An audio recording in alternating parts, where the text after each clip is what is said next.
worst possible thing you could say when you walk into a car dealership. I spent 5 years with Mercedes-Benz, 5 with General Motors, and the worst thing a person could say when they walk in is, if you could just get me to this payment, we got a deal.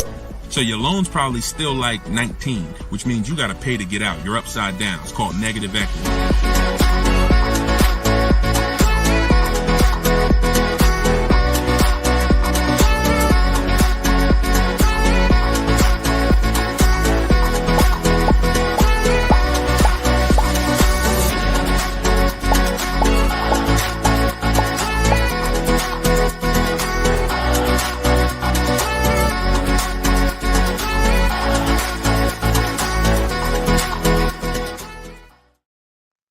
Welcome everybody to Car Shopping Questions and Answers, episode 13. I am your host, Deshone the Auto Advisor. Today is our Thursday, 12 p.m. live stream, and we're live on 4 platforms. For those of you who don't know me, I'd like to ask you, if this is your first time on a stream with us, could you type the number 1?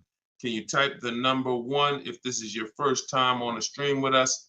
And to those who've come back, if you've been with us before, could you type the word welcome to all the people who have been with us before? Welcome, and welcome back to those who've been with us. So for those of you who don't know me, my name is Deshone. I'm publicly known as Deshone the Auto Advisor. I spent 14 years in the car business, 5 with Mercedes-Benz, 5 with General Motors. Now, since the pandemic, I've devoted my time to showing everyone willing to listen how to get below market car deals, purchases, leases, new cars, used cars. And we do that by getting bids. We stop negotiating and we get bids. And that's how we get below market deals that other people are not getting. So I'm the author of Cars from Home, the new digital book, 7 Steps to Saving Time, Money, and Avoiding Dealerships. I'm going to show you what it looks like. Boom. That's the cover. And we're rated 4.94 on Goodreads.com.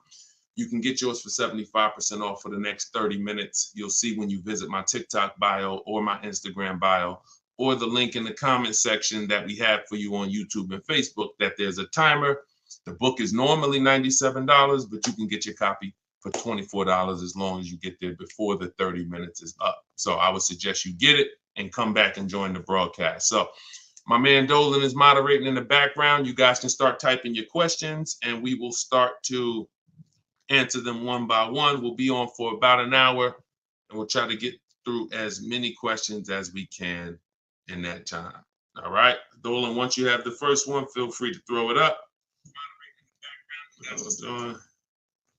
Okay, and shout out to y'all on TikTok. Could y'all tap the screen if you're gonna spend a little time with us? Run those likes up like y'all always do. I appreciate you. And if you're on Facebook or YouTube, if you could hit the like button, it means a lot. It tells the algorithm we're talking big money over here, and they'll send more people who need this. This one's from Instagram. When buying used, is it wise to buy from a small lot? I'll take any, listen, as long as you've screened it down. When you screen down your used cars, first of all, when we're shopping for used cars, we want to be on every marketplace. You want to be on every marketplace that has used cars. I always compare this to like buying a TV. If you were buying a TV, you're not going to just go to Amazon. You're going to go to Walmart.com. You're going to go to Best Buy. So we want to be everywhere there's a car. And now, once you do that, and those sites we use, this is called my multiple marketplace strategy. We use Carfax.com, CarMax.com, Carvana. Don't get any ideas, because even if they're overpriced 90% of the time, they still may be the best deal 10% of the time. Most times CarMax is overpriced. Most times Carvana is overpriced, but that's not all the time. I always say Best Buy is usually overpriced for electronics, but every now and then they have the best price. So if you're not looking at them, you miss opportunities. So we use CarMax, Carvana, Driveway, Carfax.com, Cars.com, Auto Trader, Car Gurus, and eBay Motors. We're looking at all of those marketplaces, and then we're going to narrow it down. So once we narrow it down, first thing we're narrowing it down on is title history. We don't want frame damaged cars, salvage title cars, flooded cars. Title has to be right. Based on Carfax, you can use auto check, but the only reason I don't like using auto check is because we need the service records. And service records is what's the important part when you're narrowing down. You need service record that shows on Carfax. And the last thing we let narrow it down based on is accident history. Some people do no accidents. Some people say, listen, there's different accidents on the Carfax. Let's talk about that for a quick second. You'll see minor accident. You'll see accident, vehicle was drivable. Good sign. That means it could have been a fender bender. They drove away. Then you might see vehicle towed. Red flag for me. You might see airbags deployed. Red flag. So whenever you see vehicle towed, just know that was a serious accident enough to where the vehicle couldn't drive away from. So that's what we narrow it down to. Now, when I'm narrowing this down, I'm not looking at who has the car yet. It could be a small lot. It could be a major franchise. Doesn't matter. Okay. If y'all gonna spend some time with us on TikTok, can y'all tap the screen every couple minutes and keep running those likes up? Appreciate y'all. Shout out to the new people. And if this is your first time on a broadcast, type the number 1. Type the number 1. Yeah, we live, Skinner. All right. If you don't see the banner above me, that means we're live. Whenever you guys see the banner, that means you're watching one of the replays, because we replay and rebroadcast these shows all day long so that everybody can see them. When you can't finish them, you're at work, you want to tell your friends, family about them, they can catch them pretty much any time of the day on all our platforms. But whenever you don't see the banner, which tells you when we're live, then we are live. All right. So that's that. Shout out to the first time people. But that's how we're going to narrow it down. I'm less concerned about where the car is. If it goes through that process and has great title history, great service records, great accident history, I'm open to it. Okay. Now, another one from Instagram. All right, Instagram with the questions. Today, when buying used, is it wise to buy? Oh, that's the same question. How do you get the original window sticker? We'll get it through the Carfax. We'll get it through MaroneyLabels.com if we're going to pay for it. I think there's a site called Get Clutch. I have a link. I have a link in my book, because every manufacturer doesn't do it. So every manufacturer doesn't do it. Some have agreements with Carfax and they put the window sticker on the Carfax. Some of them you got to buy it separately. But if I'm narrowing it down to 5 cars, see, we got to start looking. We got to start looking at car buying like house buying. We really do, because for some reason people are very comfortable protecting themselves. And explain this to me. Why is it people are very comfortable protecting themselves when it comes to cars? I mean, houses, but not cars. So if we'll get a $600 home inspection to tell us if we should buy the home or not. You get what I'm saying? There are things we pay when we're about to spend $2 or $3 or $4 or $500,000 on a home. But when it comes to these small things that help us guarantee the best car deal and below market car deals, we want to do everything for free. So that's up to you. A lot of it can be done for free, but if I can't get a window sticker and I got to pay $5 for it, once I narrow it down to my top 4 choices, I pay the $20 to get the original window stickers. I'm getting it. I don't care how you get it. I got a couple resources in my book on how to get it, how to get free Carfaxes, but literally I'm getting the window sticker because I'm not buying a used car without seeing the original window sticker, because you don't know what you're saving. You do not know what you're saving. And anybody who's buying a used car without knowing what the original price was, it's impossible to know how good of a deal you really got. So, all right, go ahead, Dolan.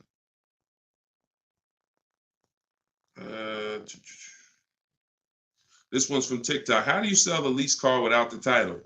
The same way I explained it. You don't need a title to sell any car. Who was taught you needed a title to sell a car? Type me in the comments, because this is a big one. There are people who not even leasing. There are people who have cars right now. You have a loan on it. And I used to get people who would walk in the dealership and they look at the new model, the most recent one, and they'd be like, Deshone, is that the whatever, 2019, 2020? I'm like, yeah, these just came out. Okay, I got 3 payments left. As soon as I make my last payment, I'm coming to get that one. I want to talk to you about that one. What's the reason? Why are you waiting? Other than you thought you had to have the title in your hand. It's not the way it works. You go, you sell the car, there's, you know, you write up a purchase order, whatever the bank is that you owe, the person pays off the bank, and then the title, once the bank is paid for, the title goes to the person who bought the car with the new ownership documents. So, you know, sometimes I forget there's little small nuances that, but in the book, and even we talk about this on the show, you guys never hear me when we talk about an equity assessment. When we do an equity assessment, which is maximizing our car's value by getting bids, we don't trade. You never hear me say, those of you who don't have your title, you can't do the equity assessment, right? So I'm just assuming that if you just follow these steps, you'll see, even if you thought you couldn't sell your car while you still had a loan on it, you'll see, well, he didn't mention I need the title, so I guess I can go ahead and sell it. Yes, you can. So, you know, you do at least the same way. I owe 15 on my car. Buyer offers me 19, pays the 19, pays off the 15 directly, sends 15 to the bank. And example, let me give you a real life example instead of a story. When I went in, after I sold my Jeep, that was back when the pre-owned car market was very hot, once in a lifetime market. And I went in and I owed my payoff was whatever my payoff was. I went in. They made the highest offer. That's why I was there. I got all these bids. CarMax made me the highest offer at the time. I went in. They paid $20-something thousand or whatever my payoff was, and they gave me a check for $8,900. So it's the net amount. So whatever the offer is, the amount you owe the bank gets paid off, and the surplus gets paid to you. That's the equity assessment. And for those of you who don't owe any money on your car, all the money goes to you. But yeah, I mean, I don't know where we picked that up at. I don't even know where the origination of that one, quite honestly. How I do know where some things originate, but I don't know how we got to the, you know, we had to have the title in our hand before we could sell our car. So yeah, let me, you know, you don't need it. Go ahead, Dolan. And for those of you who are not familiar with the equity assessment process, I'm sure we're going to talk about it on this show because it becomes a pretty common question. So, you know, we'll get to that, I'm sure. Go ahead. Jay, what's up? This is from YouTube. How do I go about getting pre-approval with good credit? I know the car I want. Then we don't really get pre-approvals. And I'm going to tell you why. Pre-approvals, first of all, there's something called restricted pre-approvals that we want to stay away from. See, all of this became, look, every time the public does something, the car business responds to it. And they usually respond with stuff that's garbage because they're trying to capture you and take away your ability to shop. So what ends up happening is the buzzword for the last 3 years probably has been pre-approved, get pre-approved, right? Right? That's been pretty much a hot topic. So the banks just decide what we're going to do is start marketing that we'll pre-approve you. But there's 2 ways they're pre-approving you, and they're both trash. One is we'll pre-approve you to shop with our dealer group. It's Capital One, our dealer network, Drive Time, Carvana. You're pre-approved, but you can only shop here. Well, you're going to hurt yourself because what they're trying to sell you on is this variety. And understand something. Variety doesn't drive down prices. Now we're getting ready to get deep. Hopefully y'all can follow this. It's early. Hopefully you have some coffee and your mind is clear. This is serious financial conversation, but it's simple. If you walk into the Doritos factory and all they have is Doritos, there's no incentive for them to not make them all $7 a bag because it's all Doritos. You got a bunch of variety. You could have 100 flavors. You're in the Dorito factory, but you're not going to get great prices because there's no competition. So whenever you see Carvana says we have 50,000 cars to choose from, variety. Whenever you see, you can shop from our dealer network of, you know, X number of dealers. Any one of those dealers you can shop from, variety. That does not drive down prices. That's meant to control you. Think about the Dorito factory. You're walking around CarMax, oh, you got lots of cars here, but you're still in the Dorito factory. They're all one company that's setting the price.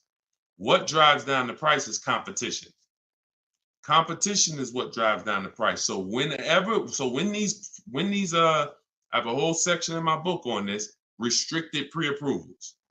We stay away from them because they're meant to funnel you into somewhere so that you can actually do business with this person instead of doing what we do, which is shopping wide. If you're shopping for a used car, you should not be limited to anybody. You just heard the first question on the show talking about will we buy a used car from a small lot.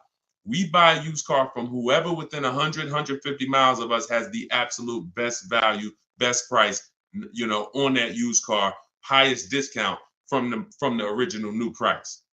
That means you're not going to limit me and tell me where I can buy it. So if pre-approvals were designed to do that, then we'd be good. If pre-approvals were designed to let you go shop anywhere, then they'd be good. That's the first bad part about pre-approvals is the restricted pre-approvals. And again, I'm going to tell you why we don't do it, and I'm going to tell you what we do.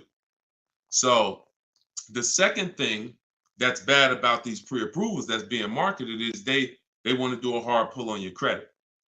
So now we use a strategy that I created called the bank bidding war. The bank bidding, everything we do is a bid because you're not going to save the most money possible unless you're getting bids. Okay? So if you want to guarantee that you paid the lowest price on any item, it's always through a bid. It's always through multiple offers. And the opposite is true. You want to have buyer's remorse? You want to always wonder if you could have paid less? Don't get a bid. Don't get multiple offers. So when they're asking for a hard pull, what we're doing is we're avoiding that because this is the way the bank bidding war works. You are allowed, I am allowed by the credit bureaus to have multiple people run our credit with a hard pull as long as it's within a certain time period. And the way we do it, it only takes us 2 days. They give you 14 to 45 days, but this only takes 2 days the way we do it. So a hard pull on your credit will drop your credit score X number of points. Let's just say 10 points. Now, if you do the bank bidding war correctly, you could have 20 hard credit pulls on your credit and it drops your credit score the same 10 points because this is called rate shopping, not car shopping. And many people get this wrong. Many people get this wrong because you got to come out of you cannot open up the rate window first by letting anyone access your credit with a hard pull. First of all, again, we don't want to rush when we shop. We don't want to rush when we shop. So if somebody gives you a pre-approval and they say, okay, you literally, now you did a hard credit pull, now go find your car, and then you only have 30 days before that pre-approval expires, what's going to happen? If you know the bank only gave you 30 days, now what are you trying to do? You're rushing yourself, right? You trying to find a car, day 28, you starting to feel a little desperate, right? That's not what we want. That's what the banks want. That's what the dealers want. That's not what we want. So now that's why we do not let anyone access our credit with a hard pull until after we find our car. So once we find the dealer that wins the bid, and if some of you are new to the show, you're like, Deshone, what's all this stuff you're talking about bids? It's called saving money. Okay? Come into our world. Okay? Step out of the world that you've been in, which is negotiating to try to get money off with cars when you don't do that with any other item. No other item do you go in and say, yo, take all this money. You don't do that on Amazon. You don't do that with TVs. You don't do that at the grocery store. None of that. So you shop for cars the way you shop for nothing else. And that's what the people who are listening to me who are like, Deshone, I want to save all the money. You locked in. So if you that person, type locked in. If you're that person, if you like Deshone, forget everything else. I want to learn a new way. I'm done with this old way. Type locked in. So this is what you're doing. You are going to go get bids. get your offers on your new car or your used car or whatever you're shopping for. Once you find the one that is the best, now you're going to get the paperwork, a buyer's order, come home, and you're going to let these banks, credit unions, online lenders access your credit with a hard pull. And many of them need you to have a car before they'll even give you a loan term. Sometimes you'll reach out and you'll say, hey, I'm looking to try to get, a pre-approval, see what your terms are, see what your rates are. They'll say, okay, well, what car? What car do you have? And you're like, well, I don't have a car yet. That's why I'm calling you first. So we call them, we reach out to them when we have a car, and we're like, okay, this is what I'm looking for. I mean, this is what I have. I have it reserved. I left a deposit on it. I told the dealer I'm coming home to take care of my financing. I'll call them in 24 hours. Here's what I got. 2020 Mazda CX-5, 26,000 miles on it. Boom. What else do you need to know to give me a loan offer? So I'm doing this with 5 people from home. Then once that's done, I'm calling a dealer and saying, look, all right, this is the best offer I got. If you guys can beat it, you got the business. See, it's easy. If you're listening to me, you never got to lie. All of this stuff that people are teaching you, lying, hold back everything, we don't do that.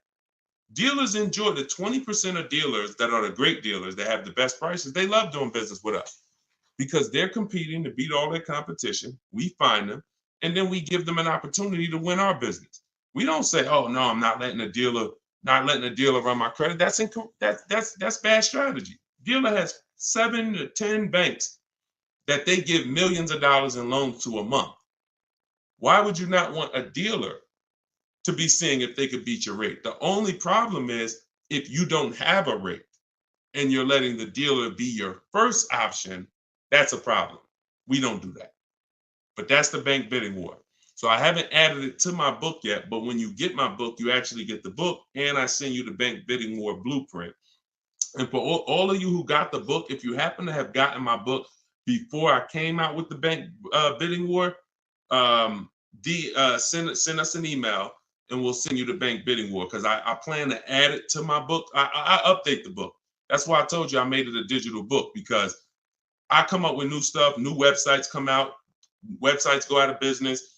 I'm always updating the book. So with a digital book, I'm not charging you every time I update it. I just update the book and everyone gets it. So if you happen to have the book and you don't have the bank bidding war, definitely connect with us by email and we'll get you the bank bidding war, because I just released it within the last couple weeks. But yeah, that's the bank bidding war. And that's how you leave never asking. You should never be asking, what's a good rate right now? How much is too high of an interest rate? These are all questions you ask because you don't get bids. You don't know how to get bids. Once you start getting bids, you never ask these questions again. You'll leave knowing, man, I had like 15, 20 people competing for my rate. I know I got the best rate. That's the name of the game. All right, go ahead, Dolan. Shoot the next question up. We are live, y'all. This is our Thursday, 12 p.m. show. You're not watching the rebroadcast unless you see the banner up top, then you're watching it. But we're live right now. Okay, Donna from Instagram. How do you ensure the car seller makes a decent wage and gets a deal at the same time? God bless you. They make a decent wage if they win the bid and they sell you a car. It's too intricate for you to try to understand. No one's losing money here. This isn't a charity case. And so let me tell you something about me. I set up a system where people buy cars in 60 to 90 minutes. So I know a lot of you think that I'm all for the public, which I am, but I'm also for the 20% car dealers.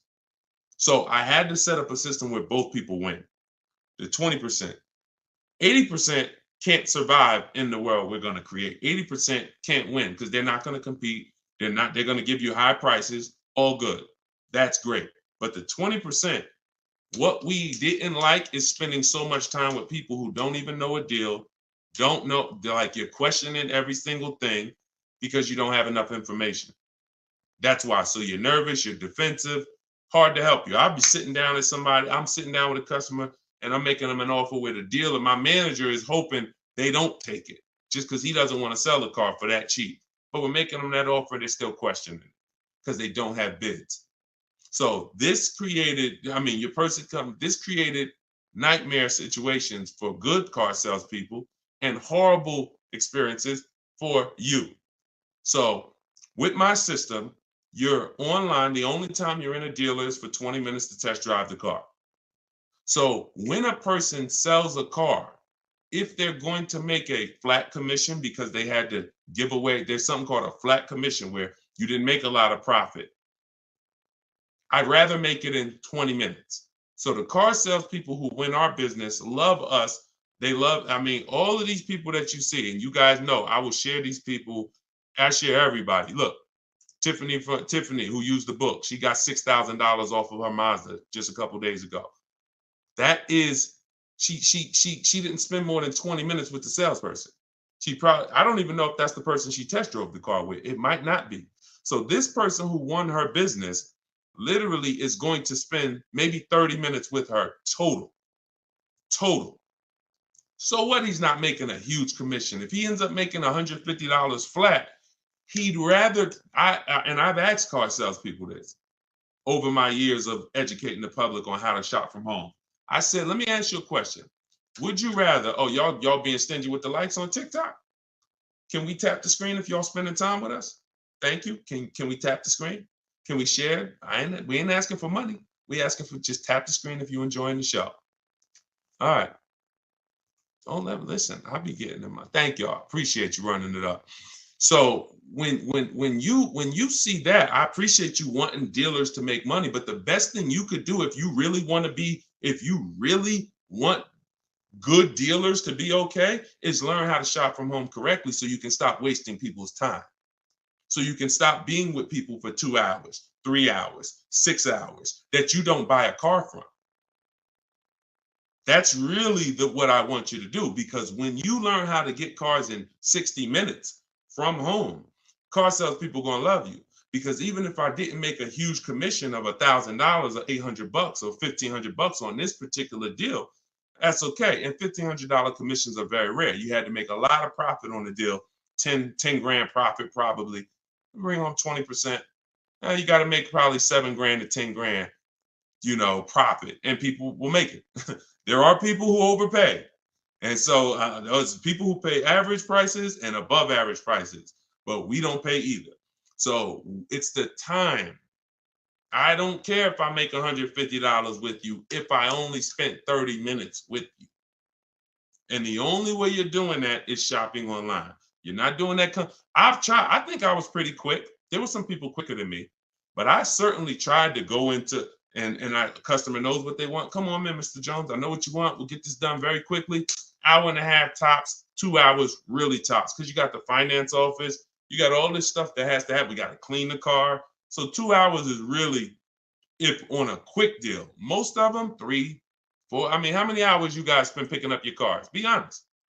How many hours did you put into your last car purchase at the dealership? Throw some numbers out. Look, Lexi, baby, 4. Look, throw some numbers out.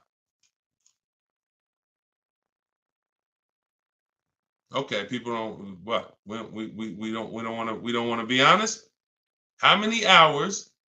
Sometimes maybe I'll ask how many days did you put into your last car deal? Have me in there about an hour. That's quick. You must have did a lot before.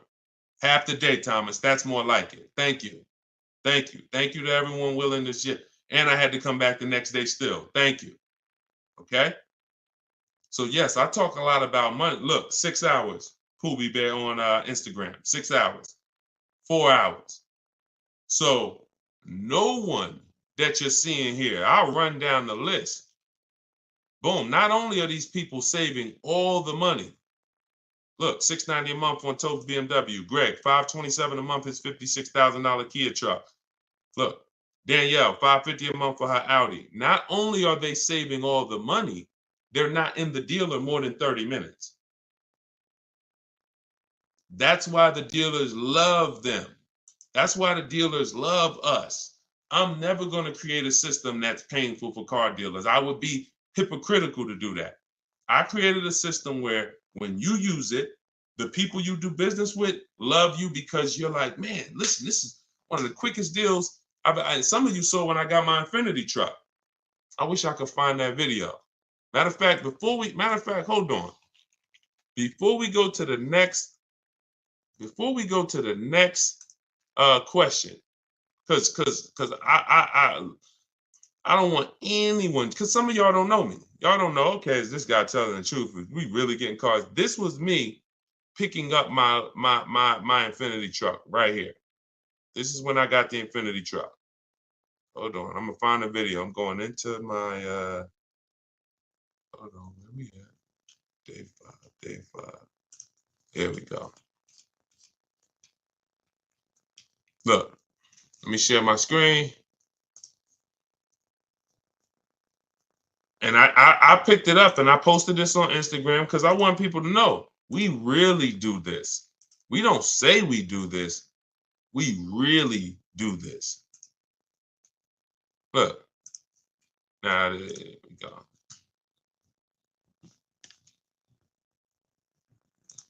All right, skip that. Oh, here we go.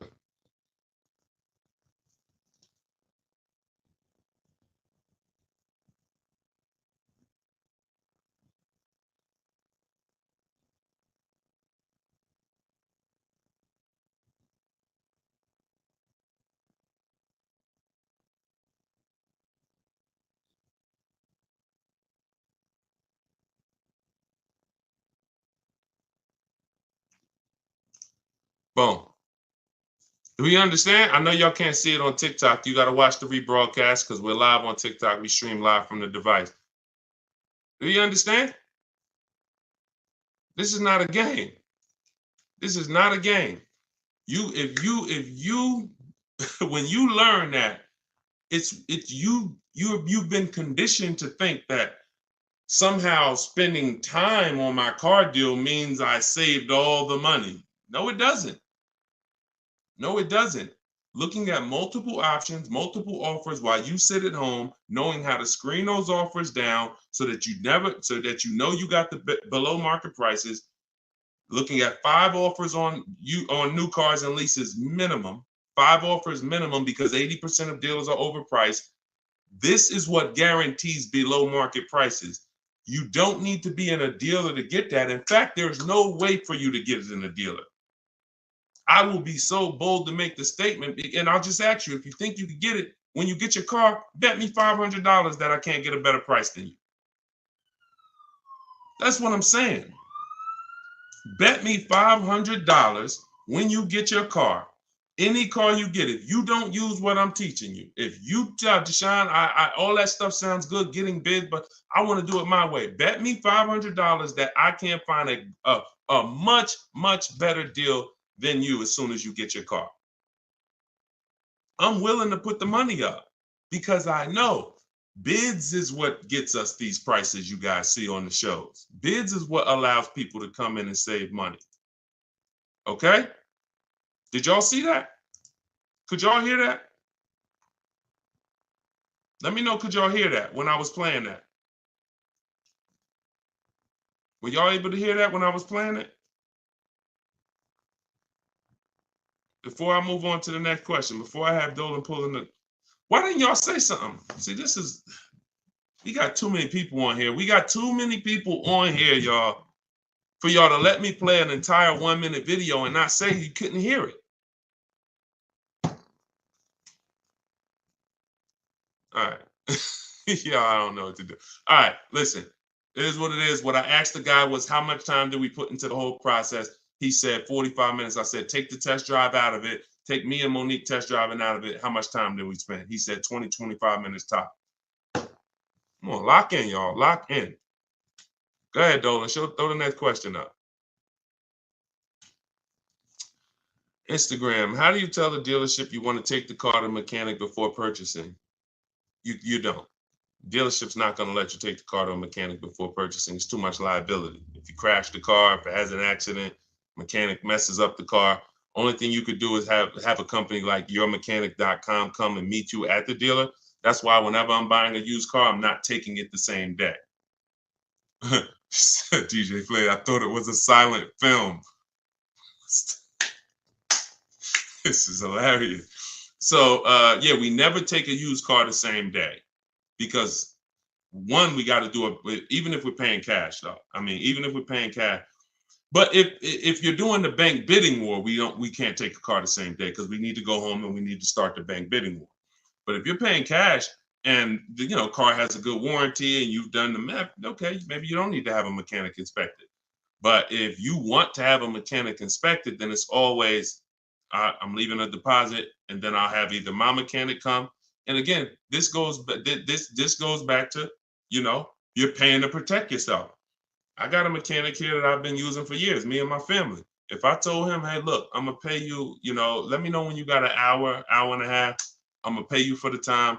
Come take a look at this car with me. I got a reserve. He'll be like, no problem. I'll throw him $125. He'll come, check it out for me, tell me if I'm good or not. He can't put it on a lift, so that's the bad thing.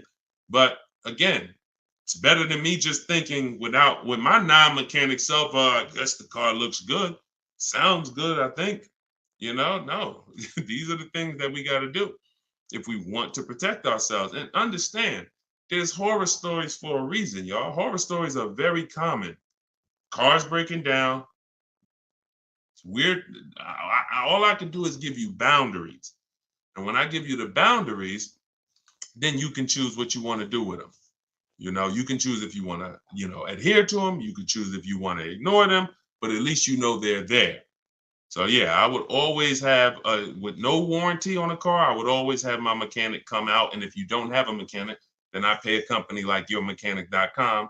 I think they charge $100, $150 to come out, send one of their mechanics to inspect the car for you. I see it just like a home inspection. I don't see it any different. Any different. Go ahead, Dolan.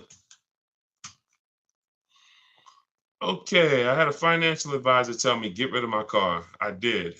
Wait, I had this one's from Instagram. I had a financial advisor tell me to get rid of my car.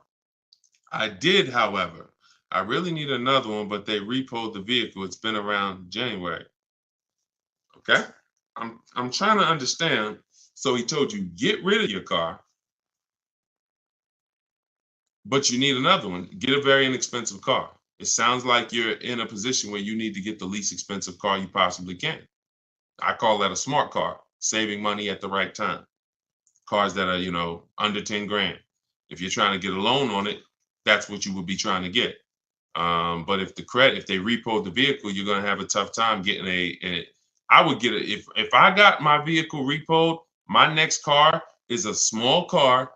I'm looking for something that the smallest car I could get a loan on, 25 grand brand new, 30 grand brand new, because that means if I get it for about 10 grand, I still should be able to get a 6-year-old one, something not too old, 7. See, the problem is when you say, oh, I want the SUV and I want the 3 rows and, I want the leather and all of that. And now, okay, in order to get a car about 10 grand, you're going to get a 2009 or you're going to get a 2011 with 110,000 miles on it. See, we got to learn how to sacrifice in certain cases. I'm not talking to you. I'm talking to anyone else who may be watching this, who may be in a situation where you're in a rebuild. It's called a rebuild for a reason. We're not looking to stunt in a rebuild. We're not looking to flex on them in a rebuild. We're looking to say, look, I got to get from point A to point B.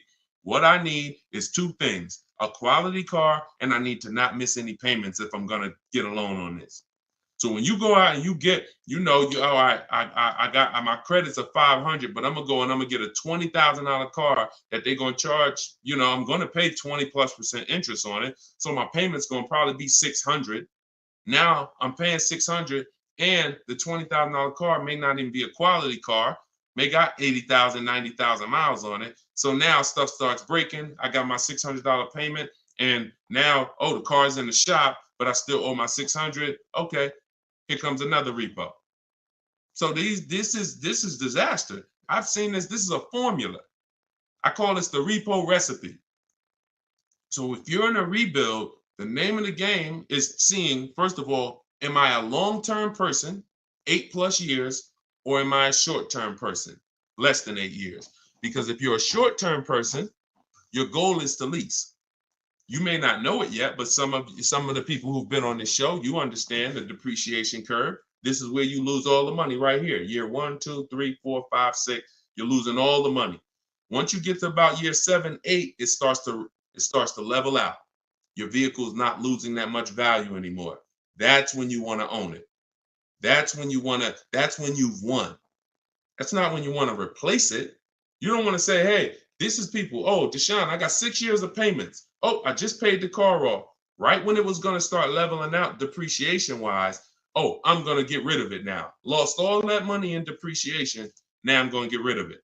So you need to know, if you're not an 8-year, 9-year, 10-year person, then you shouldn't be buying cars. You should be shopping for great lease deals.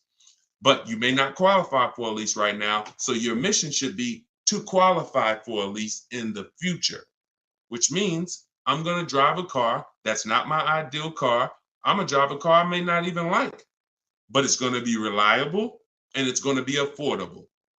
Reliable and affordable. And I'm going to drive that for 2 years, make every payment on time, and then I'm going to switch into another car, brand new lease. Or if I'm purchasing, because I'm a long-term person, I'll switch and I'll if you're purchasing, if you're a long-term person, you could get a car now, pay a higher interest rate, and refinance later. That's why you need to know who you are. But if you're a long-term person, 8+ year person, you could get a great car, reliable, and then refinance the loan.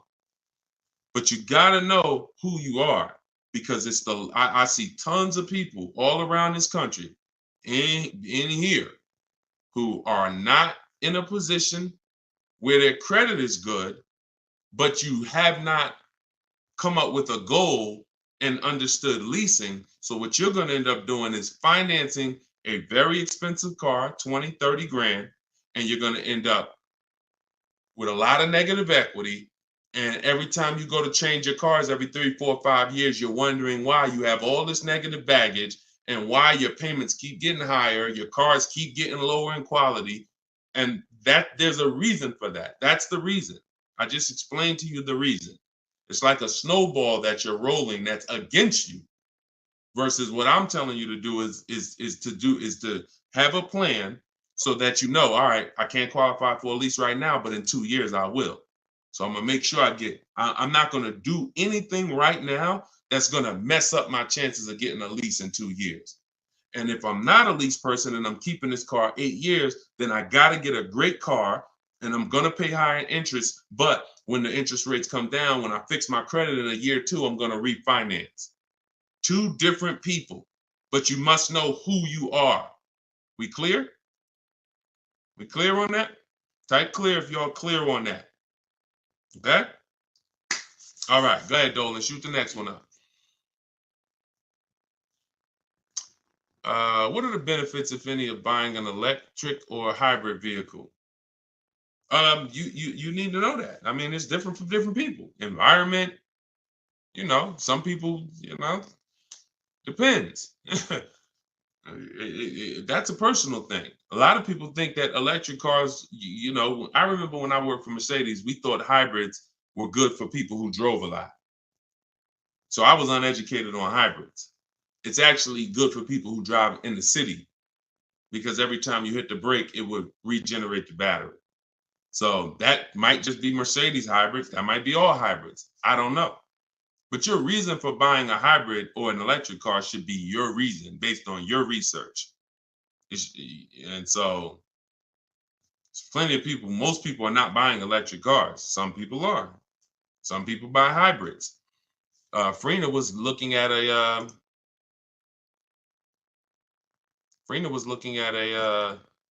Jeep Grand Cherokee, and she was looking at a Jeep Grand Cherokee gas version. And I remember she hit me and she said, Deshone, the dealer that made me the best offer on this Jeep Grand Cherokee gas, it was like a 1.2% lease. And she said, he's saying, and that was the lowest bid out of all the bids she got. 1.2% lease. And she said, but he's saying he might have he's saying he could do a better deal on this other one, which is a hybrid.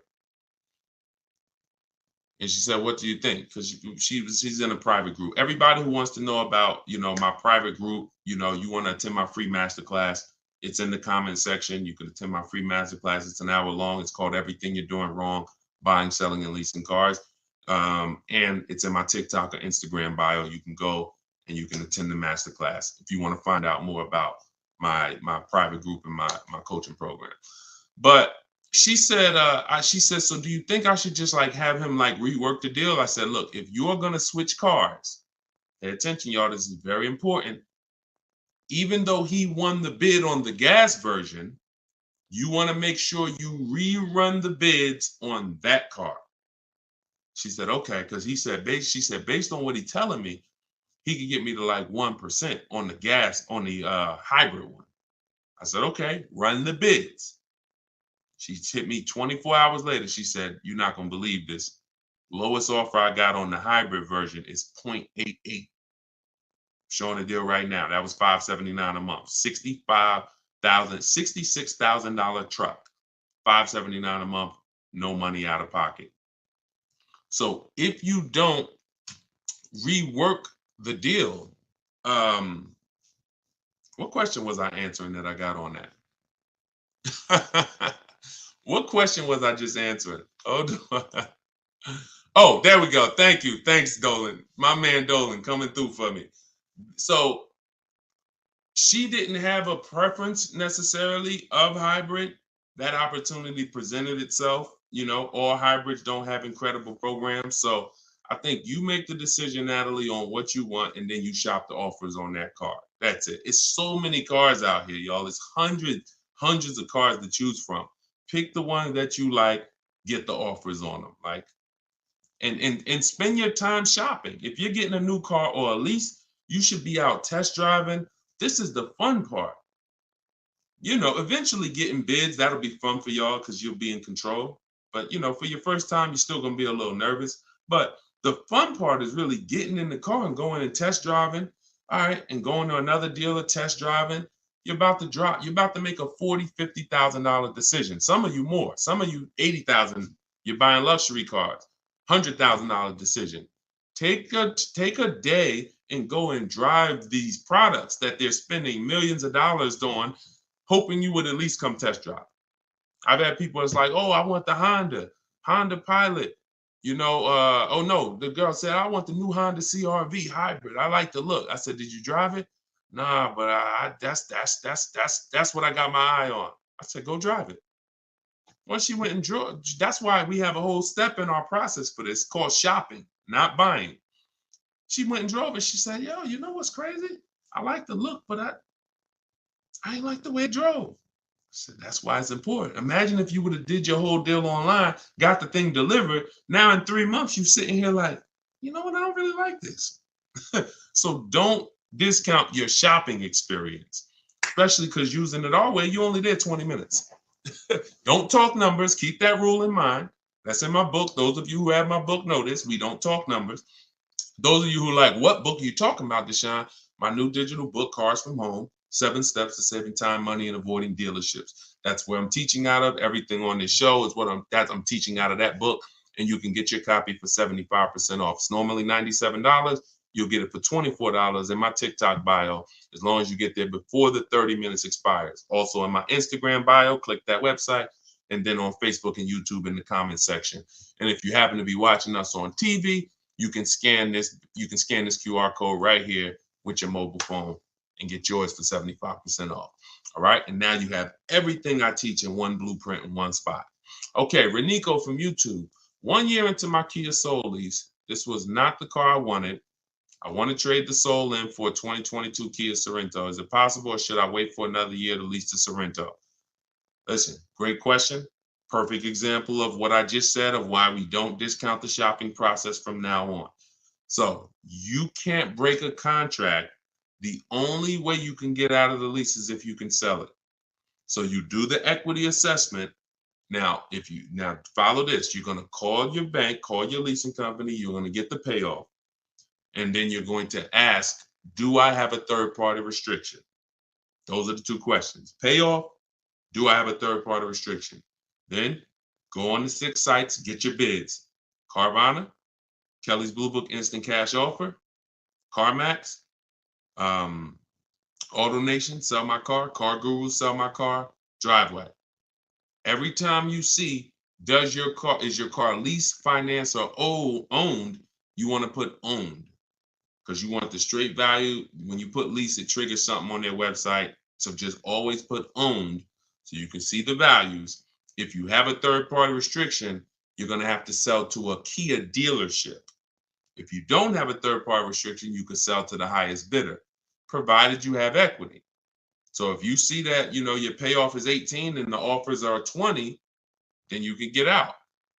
If you see that it's 18 and the offers are 18, that's going to be tough. So you got to see what your equity position is. You got to see what your equity position is. That's the main thing. And what I do is you just wait and you just look. If you go into a dealer, they can put you in a new car. So if there's no doubt, like you can literally go in, they'll just stretch you out into a long loan on the Kia Sorento. You're going from a lease to buy. So I assume you're going to be keeping the Kia Sorento for at least 8 years. If not, you should be leasing, not buying. But I'm just going to assume you're not going to break the 8-year rule. If you don't know about it, we talk about it all the time on this stream. People who are not keeping their cars 8 years, you are overpaying by thousands of dollars by not getting great lease deals. It's not even close. Thousands of dollars, not hundreds. So I'm assuming you're going to buy and keep. But what you're going to do, anybody can transfer you. Take all that negative money, throw it into the new car. Now you're paying for the old car and the new car. You got the new car, but so if you got a 5-year, 6-year loan, literally you're driving that new Kia Sorento, that 2022, and that is in the actual, it's with you. I'm glad, Renico. It's a great name. So you're in when you roll that over because of impatience, that 6-year loan that you're putting on the new car, the old car is with you the whole time. So until the day you make your last payment on the new car, you're paying for the old car that you got out of. That doesn't make sense unless it's just a desperate scenario. So I would do what you said. Wait. If it doesn't make sense, do the equity assessment. If it doesn't make financial sense to get out, wait, coast in it. It's a brand new car. Listen, be ashamed if you had to drive around in a brand new car for the next couple of years. So just, but use it as a learning lesson to make sure next time you shop the way, you shop in a way that protects you from having to go through this again, because this is not what it should be. Okay. And it's not meant for you to replace a car this fast. It's expensive to do. There's penalties in doing this because the depreciation of a car is just too deep. It's just you lose 20% the first year. Doesn't matter whether you leased it, bought it, does not matter. So when you go and try to replace it, you're dealing with deep depreciation of what you got. And now you're like, oh, well, I'm tired of it. See, people who never do this are cash buyers. If you pay cash for cars, those are the only people that clearly understand this. If you are in pain, I have to work to help you understand this if you don't pay cash for cars. Because if you pay cash for a $30,000 car and then you said, you know what, I'm tired of it. Nah, this wasn't the car I wanted. And you brought it back to the dealer and they said, okay, well, look, I know you only had the car 3 months, but we can only give you 25 for it. You're like, wait, I only had 3. Yeah, it's a used car. It's been titled. You're not going to take that deal, right? No one's going to pay 30 grand, turn around and take 25 in 3 months. So, but what when you are getting payments and loans, it doesn't change. It's still, you pay 30, they're giving you 25, but they're financing it. So that loss of the 5 grand, it's hidden in the monthly payment. That's why it's all about, what do you want your payment to be? What do you want your payment to be? What do you want your payment to be? Because once you see that you're losing a ton of money in a short period of time, you wouldn't do this. So it's hard for people with payments to understand. That's why I have to make it clear for you. The depreciation doesn't lie. The unseen expense doesn't lie. So we don't want to replace cars in a year or 2 years. It's just not made for that. All right, but run the equity assessment, Renico, and see if that works out and see if by chance you could break even and get out early. Okay. Go ahead, Dolan, shoot the next one up.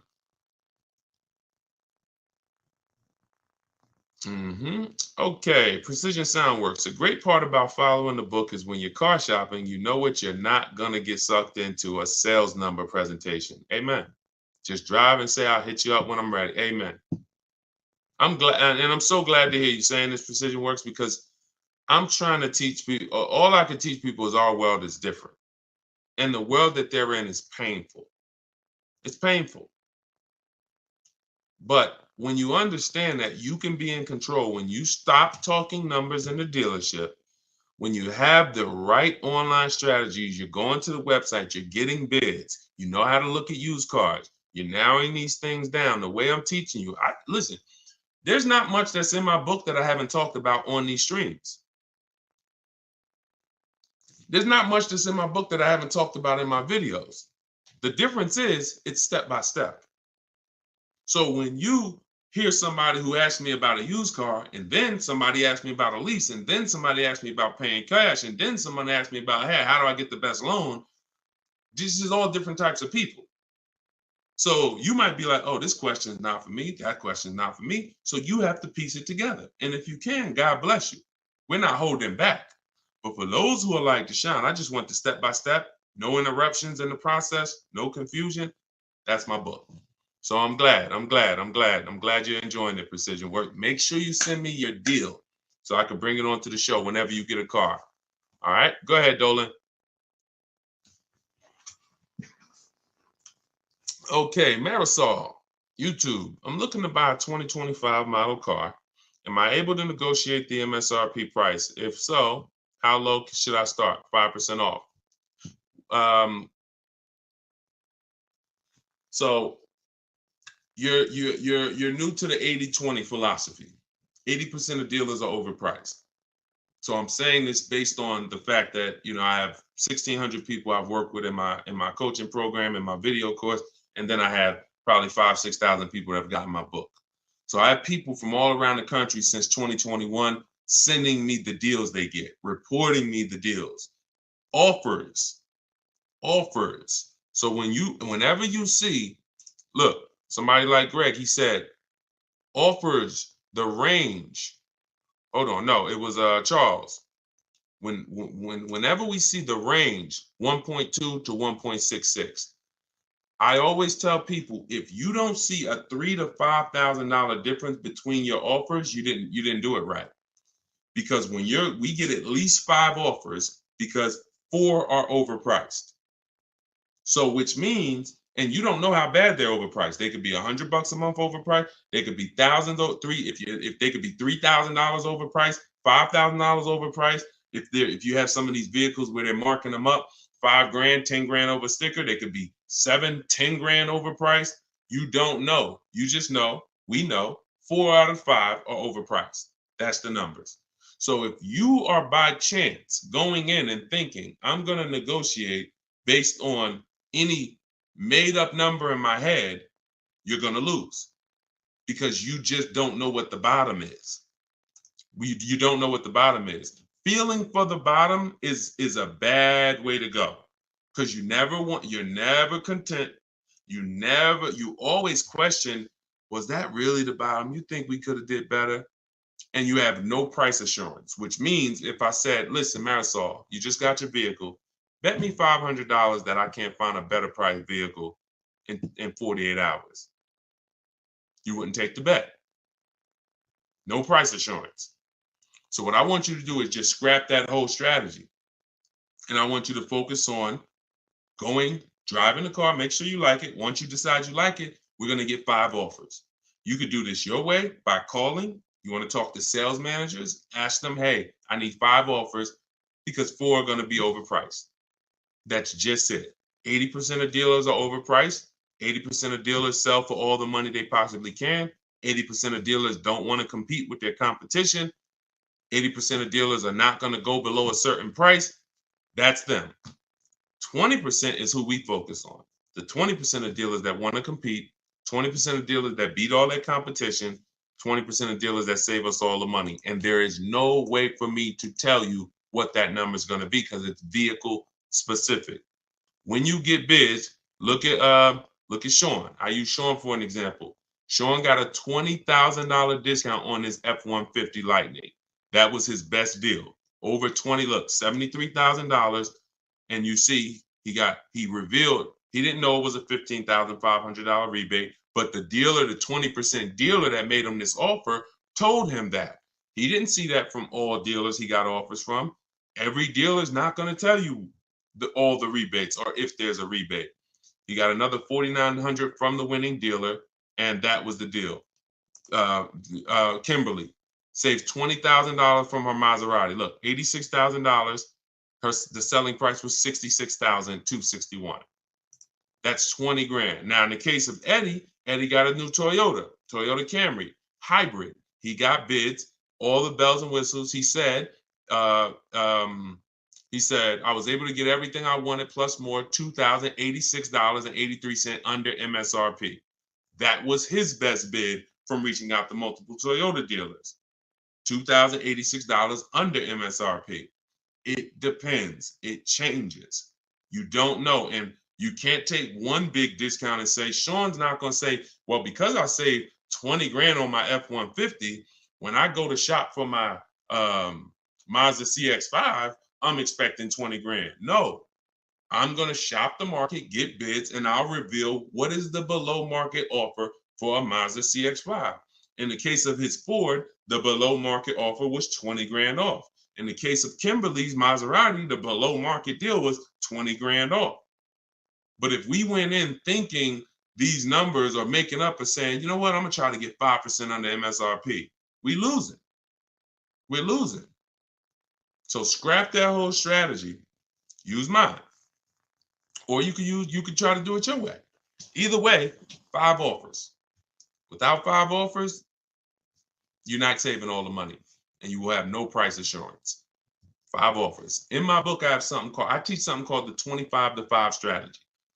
That's what I created. We're connecting with 25 dealers online. Those of you who have the book know it takes us about 20 minutes because we go direct to the websites. We don't go to third-party sites where they're selling our information to the dealer. We go right to the dealer's websites. I got a link in there that links you to all the dealers by zip code. So you put in your zip code and we go to each website. We copy and paste. I have a template we use. It says, hey, my name is such and such. I'm in the market for this car. These are all the options I'm looking for. This is my as soon as date I can make a deal. This is my no later than date. We give them all the information we need. Here's what I'm looking for, my option. Now we're sending that to all of these dealers. And then the goal out of 25 is to see who has a car. And then once we find out of 25 who has a car, well, we might see 10 dealers have a car that I'm interested in. That's another reason why it benefits to shop the numbers. Because when you only shop in 2 dealers, like the statistics say you do, the statistics show that you guys shop 2 dealers. That's what the statistics show, 2 dealers. And as car salespeople, we know that. So when you're shopping 2 dealers, whatever they have on their lots or have coming in, that's all that's interesting. That's all we can shop from. That's why it's like, oh, I don't have that color. Oh, I don't have one with those options. We're shopping from 25 dealers. We got a good shot of 8 to 10 having something we're interested in. And then we have other copy and paste scripts to request our quotes, give them everything they need to give us a quote. And then we have scripts to keep the conversation moving when they try to get us on the phone, which they will, 80% will, which, hey, try to get us to come in, 80% will. Hey, hey, listen, we could only give you a quote if you're here in the showroom. Okay, well, I'm talking to a couple dealers. No one else has said that. Should I remove you from my list? All our emails end with a question. Whenever you're emailing a dealer, should always end with a question, not a statement, because the question pushes the ball back to them. So that's what we're doing, 25-to-5. Our goal when connecting with 25 dealers is to get 5 offers. And out of those 5, 1 offer is going to beat everybody else, and that's who we do business with. That entire process takes us 60 to 90 minutes. 60 to 90 minutes. It's beautiful. So if you're like, Deshone, I want to use your process, you can do it your way. You want to call around? I'm just telling you, get 5 offers. You could do it my way. In my book, 75% off in my TikTok bio or in my Instagram bio. Click that link and get your copy for 75% off, or in the comment section on YouTube and Facebook if you just came on the show. But that's the 25 to 5, and you won't have price assurance and you won't save all the money until you start to get 5 offers. Everything is a bid. All right. That's what I'm telling. My favorite words: bids, multiple offers, multiple options, price assurance. These are my favorite words. When you start using this stuff, they're going to be your favorite words too. I guarantee it. Go ahead, Dolan. Do you always have to have a down payment when purchasing a car? No, never. Never. Now, down payments are not illegal. That was one of the worst videos to go viral. But when a video goes viral, you can't combat it. So, if people looked into that law, they would see this law has nothing to do with down payments. So down payments are not illegal, but you can every single thing we shop for is no down payment. When we're shopping for leases, we request all our lease quotes, first month's payment total out of pocket. We don't, you guys, some of you know who's been on the stream, I don't even like you using the words down payment. We use total out of pocket, total due at signing, not down payment. But we're doing first month's payment due at signing, 12,000 miles per year, all taxes and fees rolled into the payment. That's how we request our lease quotes. Now, we have high mileage drivers who do high mileage leases, 20, 25, 30,000 miles a year, but you always adjust it after you found the best dealer. Once you found the dealer who wins the bid, that's when you're now going to go in and adjust the mileage for your custom strategy, for your custom needs. Okay. All right. Listen, I appreciate it. Please readjust the quote to 18,000 miles per year, and then we'll take it across. That's when you're going to say, all right, you know what? I'm already under 1.5. I'm under 1.3, whatever it is. As long as you're under 1.5, you got a deal. As long as it's the best bid. Because some people say, oh, I went in, and I cannot stand this. But it's unfortunate that people think they're using what I teach, but they're not. They'll go in and say, Deshone, yeah, I was talking to the car salesman. I told him, you got to get me under 1.5. I said, what are you doing? I didn't say it. I don't even think I responded to it because I don't want people to feel like they failed. But that's not what I teach. I'm never targeting 1.5. I'm targeting 5 offers, and the only way 1.5 gets approved is if it's the lowest out of the 5, which means I know the lease program isn't great. But if I see 1.45 and then there's another lease quote for 1.6, 1.8, 1.9, now I know this 1.5 is the deal. And the dealers often will tell you, listen, I'm giving you a big discount, but the lease program's not that good. That's what's making it 1.5.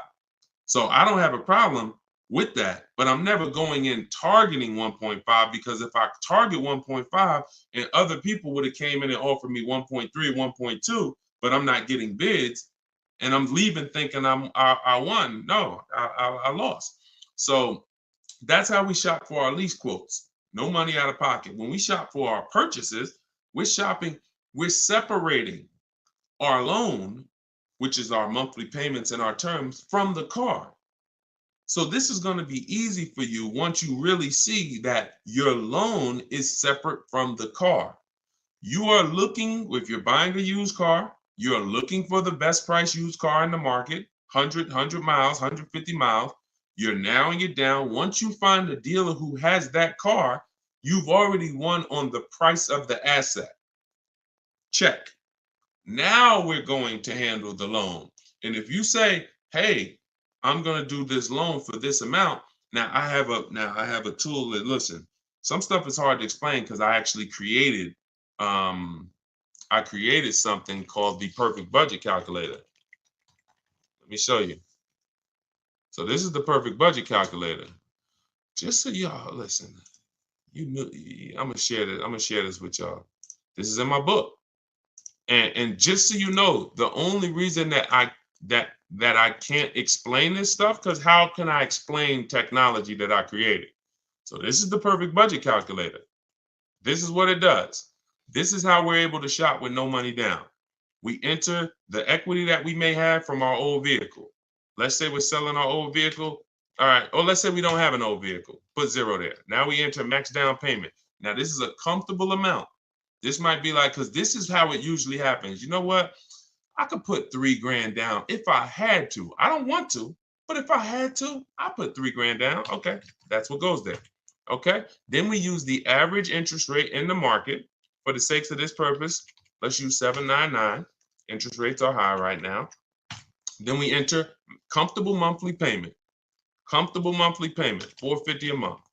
Now we enter our state so we can calculate the taxes and calculate budget goals. And it asks, okay, what's your comfortable monthly payment for 60 months? Let's say we do the same thing.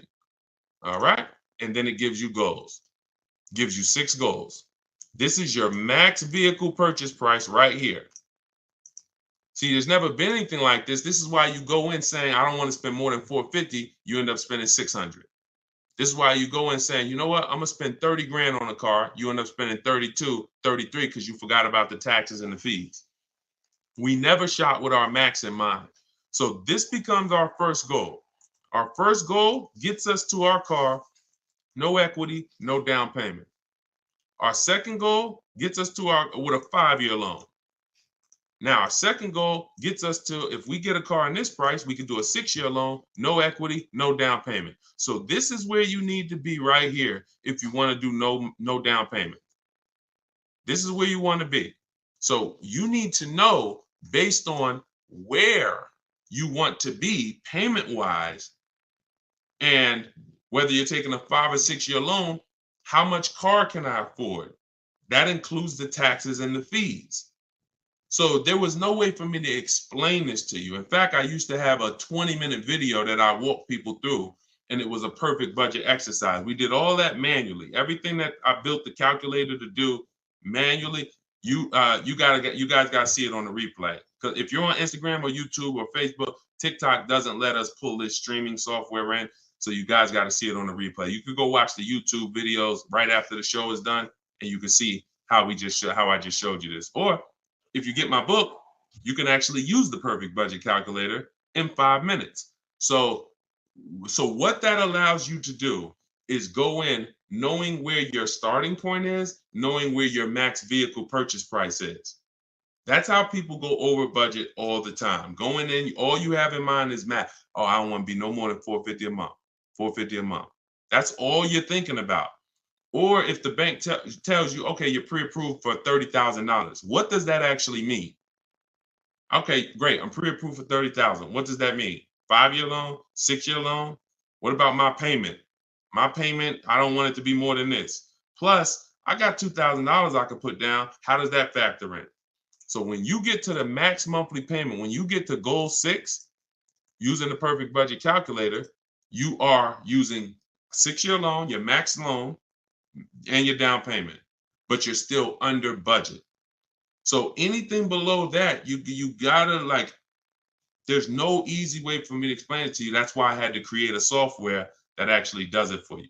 But you need to know, in order to get a car with no down payment that you're purchasing, not leasing, because I gave you how we shop for them with leases, but that I'm purchasing, I need to know how much car can I afford based on the taxes and fees that I'm going to pay for a car, taxes for my state. Figure we estimate $1,000 for a documentation fee in motor vehicles. That has to be factored in. And then a 5 or 6-year loan, all of this stuff. So, yeah. So we got a lot of calculators. We got a lot of calculators because it was just a lot of stuff that I'm a math person. And so I can explain stuff to a math person. I can try to make things simple, and I try my best to make these numbers simple. But the best thing that I was able to do was create calculators that would do this stuff that I don't have to explain to people the numbers anymore. And my goal is to put lots of calculators out eventually that do pretty much everything. Like people who are over mileage on their lease. You got to see, should I end the lease early and take the mileage penalty now, or take the payment penalty? Should I go to distance? And there's so many financial calculations in cars that thank God I've been blessed to understand that I can't explain to you. So I had to build a software that you punch your situation in, and then it tells you everything. Okay. But yeah, you can absolutely get cars with no money down. It's not even, only people that can't are super, credit's too bad, or you have too much negative equity. And even if your credit's bad, you still can get cars with no down payment. It's really the negative equity. The negative equity from your old car is really what prevents most people from doing no money down deals, because the bank is only going to approve 15, 20, 25% above the purchase price of the car. So if the purchase price is 30, they'll approve 36 as a loan. They'll loan 36. They'll lend 36,000 on a $30,000 car. They're not going to lend 40,000 on a $30,000 car. They're not going to lend. So if you have 10 grand of negative equity that you're trying to transfer, that's preventing the no money down deals for most people. Other than that, everybody can do no money down deals if they so choose. All right. So everything we talked about today was based out of my book, Cars from Home, 7 Steps to Saving Time, Money, and Avoiding Dealerships. It's the step-by-step process to mastering the science of car shopping. And the first time you do it, you're already a master. There's no test to take. The first step in the process is the most important question, which I'm going to help you know clearly whether you should lease or buy based on how long you keep in the car. And step 7 is delivery. So by the end of this, when time you get to step 7, I'm congratulating you, and we're like, okay, let's set up if the dealer is going to deliver the car or if we're going to go pick it up. That's delivery. So it's not this book you read and say, okay, all right, I'm ready for the quiz now. Let's take our test. No, every step is an action. Equity assessment, budget tool, choosing your car, shopping for it, doing a check to make sure it doesn't have any bad data out there like electrical issue software, and then getting offers, then paperwork, then delivery. It's a walkthrough. So you can get your copy for 75% off in my TikTok bio, in my Instagram bio, or we have a comment pinned in the YouTube and Facebook section. Or if you're watching us on television, you can scan the QR code and use the strategies, everything I teach in one spot. All right. Make sure you send me your deals. We'll be back for another live show shortly.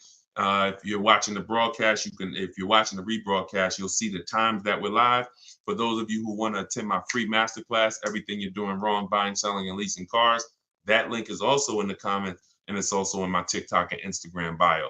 You'll need about an hour, and then we do Q&A for an hour after the class. So any way you get it, make sure you get it. I don't care how you get the information. All we do is put the information out. The rest is on you, all right? I'll see y'all on the next show. God bless you.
The worst possible thing you could say when you walk into a car dealership. I spent 5 years with Mercedes-Benz, 5 with General Motors, and the worst thing a person could say when they walk in is, if you could just get me to this payment, we got a deal. So your loan's probably still like 19, which means you got to pay to get out. You're upside down. It's called negative equity.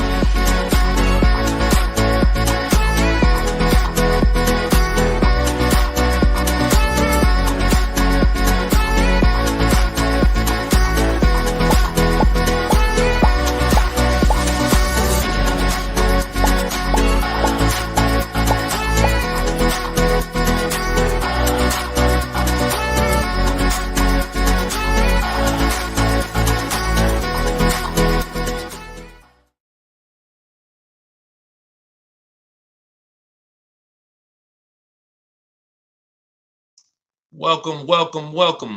Welcome to Car Shopping Questions and Answers, episode 14. I am your host, Deshone the Auto Advisor. We do these live streams throughout the day. We rebroadcast them, so you may have seen a rebroadcast, but today is our Thursday. Is it Thursday? It's Wednesday. I was saying, what day is it?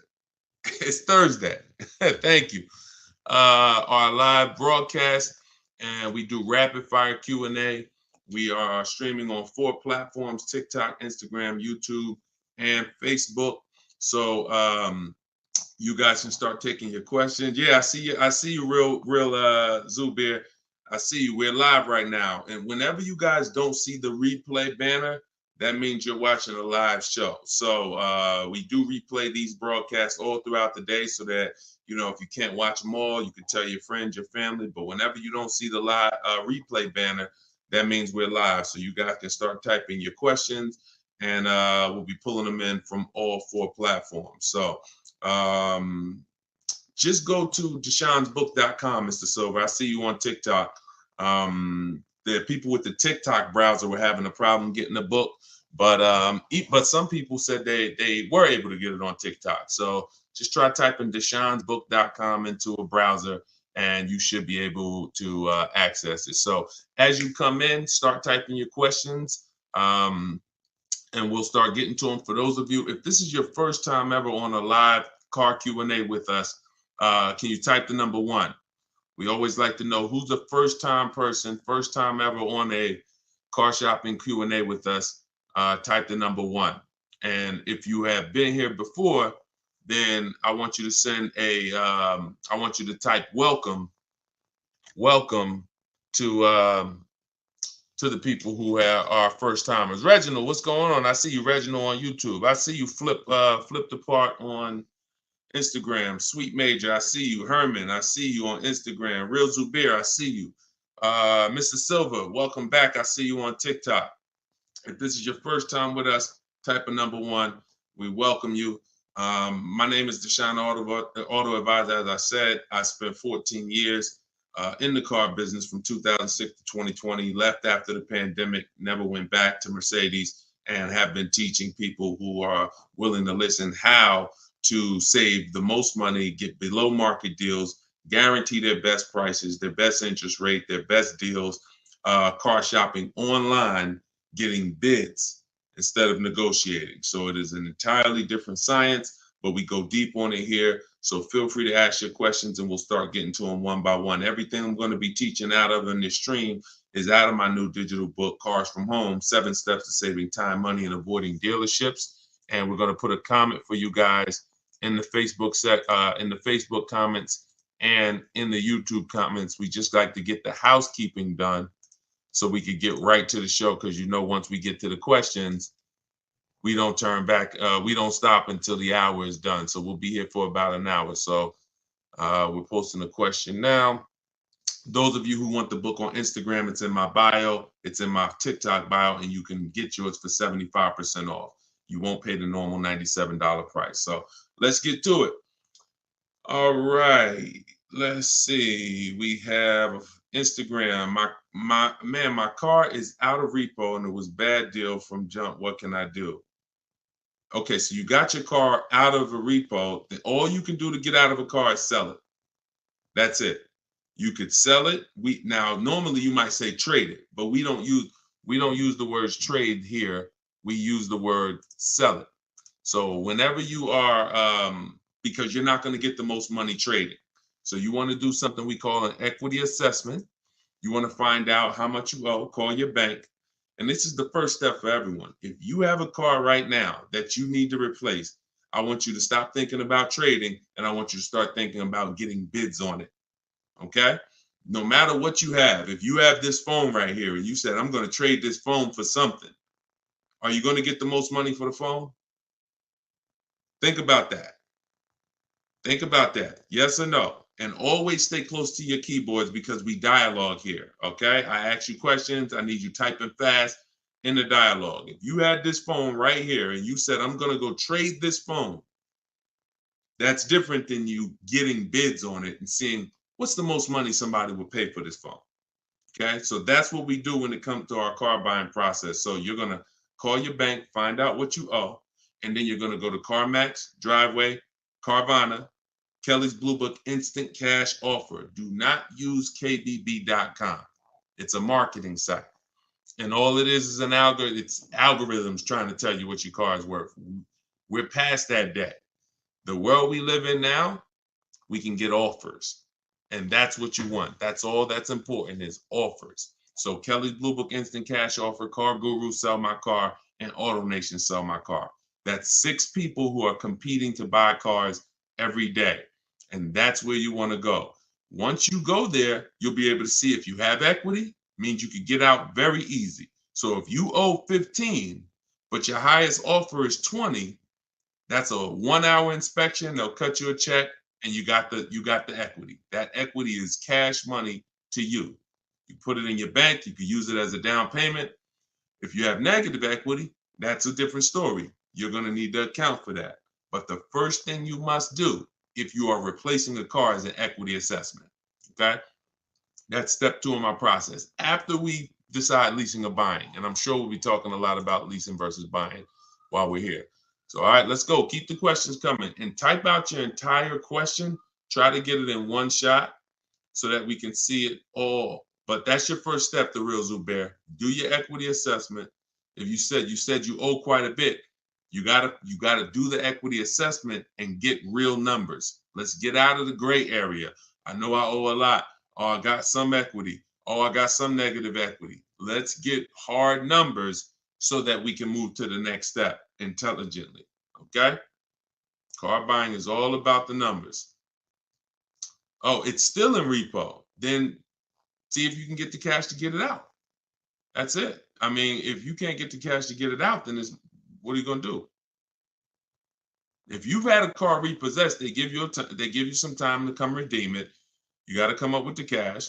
If you come up with the cash, then at least you have a car and you can rebuild your credit based on having a car not repoed yet, but taken, which means you've gone 90 days, past 90 days on your payments. So, but you can build from that. If the car is done, totally repoed, then that's a different story. Now you're going to need to shop for a car with a repo on your credit, and that's going to be a different way to shop. You're going to need I have a couple different ways we do it. First step, we try to get first step would be a company like Limbuzz. They'll pre-approve people with really, really challenged credit, no credit, new people to the country. But you're going to want to make sure you don't go out and overspend, because the biggest problem with people with bad credit is you're overspending in the interest and the car. And what we do is we separate the interest from the car. What does that mean? Your loan is a product.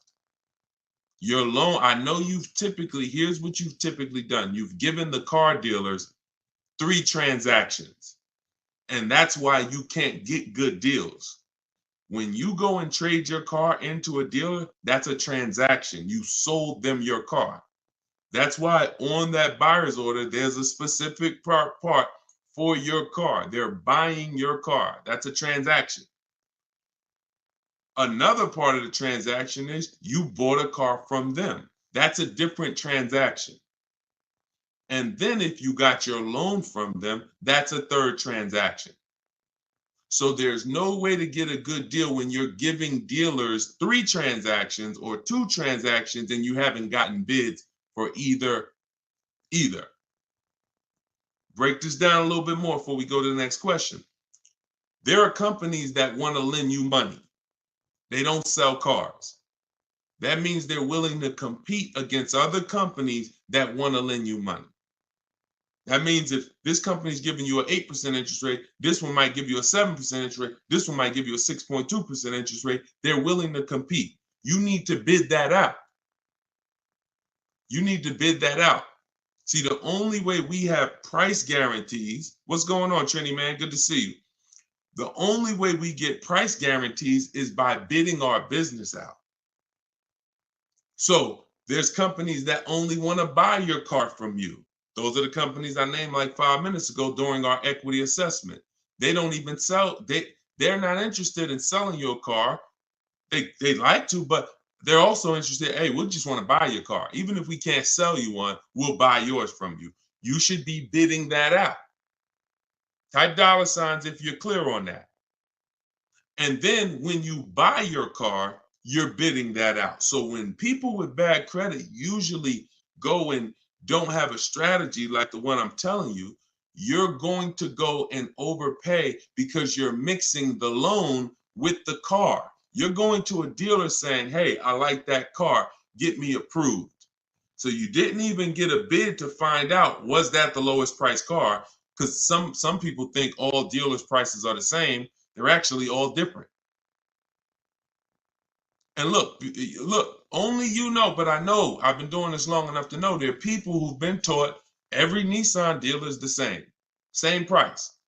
That's why they'll come home and say, man, Nissan doesn't have good deals right now. No, one Nissan dealer didn't.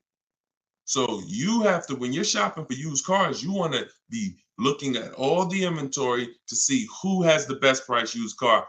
Then you would use a company like LendBuzz, like I mentioned, who approves people with bad credit, no credit, new to the country, because at least you know you got a great price on the car.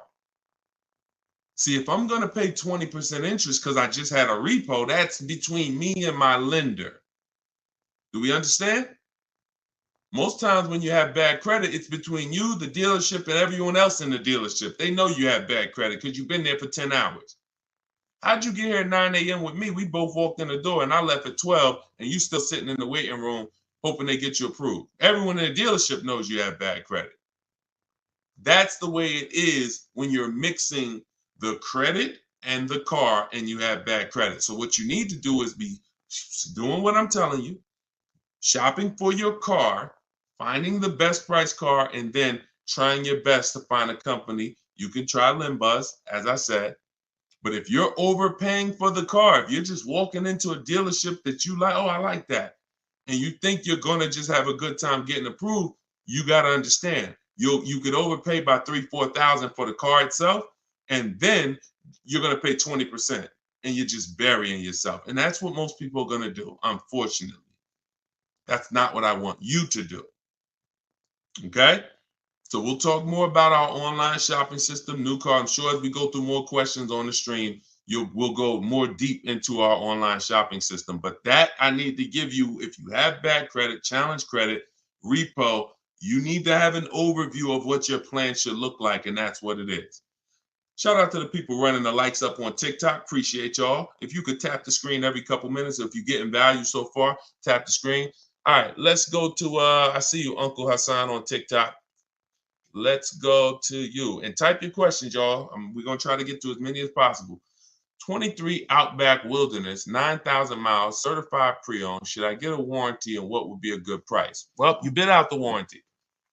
Multiple dealers. You call another Subaru finance manager. Hey, I got this 2023 Subaru Outback. I just got it. What could you give me? Can you give me your price on the warranty? You bid that out too. Now, that's the only way to know a good price. See, any question, what would be a good price? Only bids answer that. Now, if you try to answer it your old way, you'll have no price assurance. That means you don't know it's a good price. You're just hoping. And I'm not hoping. Nobody who's learning from me, no one who I show you in these shows, if you're going to do well, you're not going to hope anymore. Hope is not a strategy. I hope I didn't overpay. I hope that was a good price. I hope I got enough for my old car. I hope I got a good interest rate. You understand? That's actually a little buyer's remorse. And we eliminate that. And the way we eliminate it is through bids. So should you get the warranty? Let's talk about that. So here's an extended warranty question. Uncle Hack from TikTok is asking, should he get the extended warranty on this vehicle? So here's what it comes down to. How expensive, how likely is it that things will go wrong with the car, and how expensive are they when they go wrong? Because all an extended warranty is an insurance product. It's an insurance product, which means you could pay $2,000 and not use it. Just like auto insurance, right? We pay for it every month. Sometimes, most times, if God bless us, we don't use it. There's no accidents. There's no reason for us to use it. So with an extended warranty, you're trying to measure your risk and say, okay, what's the likelihood of me using this? And I got to use it enough to get all my money back and more. So if the warranty costs me $2,000, I don't want to just get $2,000 in value back, because if that's the case, I could have just, not paid for the warranty. So does the car have a high repair cost? You want to go to Google and type in Subaru Outback, the vehicle you got, repair costs. This is something that we do when we're considering extended warranties. This is step 6 of my process. Sounds like you already got your car. You've already locked up your deal. So this will fall under the paperwork and protection phase. My book is 7 steps. Step 6 is paperwork and protection right before delivery. These are the things we're trying to see. Do they make sense for us to get based on our situation? So with the car, if you see that Subaru you're getting has a high likelihood of repairs and a high expensive repair cost, then you may want to go ahead and get the extended warranty. Now, if you see that the repair cost on that is low, and you could just, again, type in repair. And also, I hope you try to type in longevity. But longevity is something that's above and beyond repair costs, because longevity is when we're looking 100,000 miles, 150,000 miles. What are people saying about these cars? So the repair costs are more over the next 3, 4, 5 years. What is it going to look like? So if you see that this vehicle has higher than normal repair costs, then you may want to go ahead and get the warranty. But if not, then you may want to just keep that $2,000 or whatever you would spend. So, that's all about a Mercedes. When people were buying Mercedes from me, I told them buy as much warranty as you could afford, because I knew it's good money. If you spend $4,000 on a Mercedes warranty and it covers you for 3, 4 years, good money spent. Because when something breaks on a Mercedes, on a Range Rover, on a BMW, on a Cadillac, sometimes it's thousands to fix.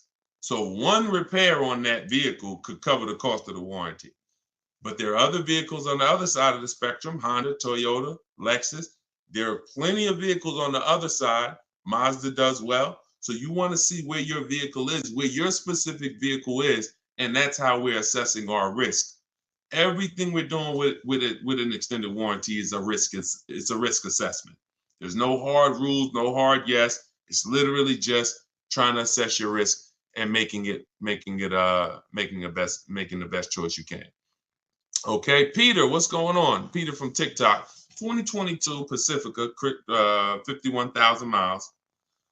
Didn't get the extended warranty. Should I try to move the car, keep it long? 2022, I'm guessing it's not a 2022. Are you saying it's a 2022? Did you type that correctly? I didn't even know Chrysler was still making the Pacificas. Listen, there's a hard rule, y'all. Look, who knows what this is? One word if you've seen this before. One word if you've seen this before, you got a free copy of my book. Who knows what it is when I do this? Let me see who's the first person that's going to say. Hold on. Because I know most of you are first timers. If you're a first timer here, type the number 1. But if you know what this is when I pull this out, one word. Come on, all right, I'm not going to butcher your name.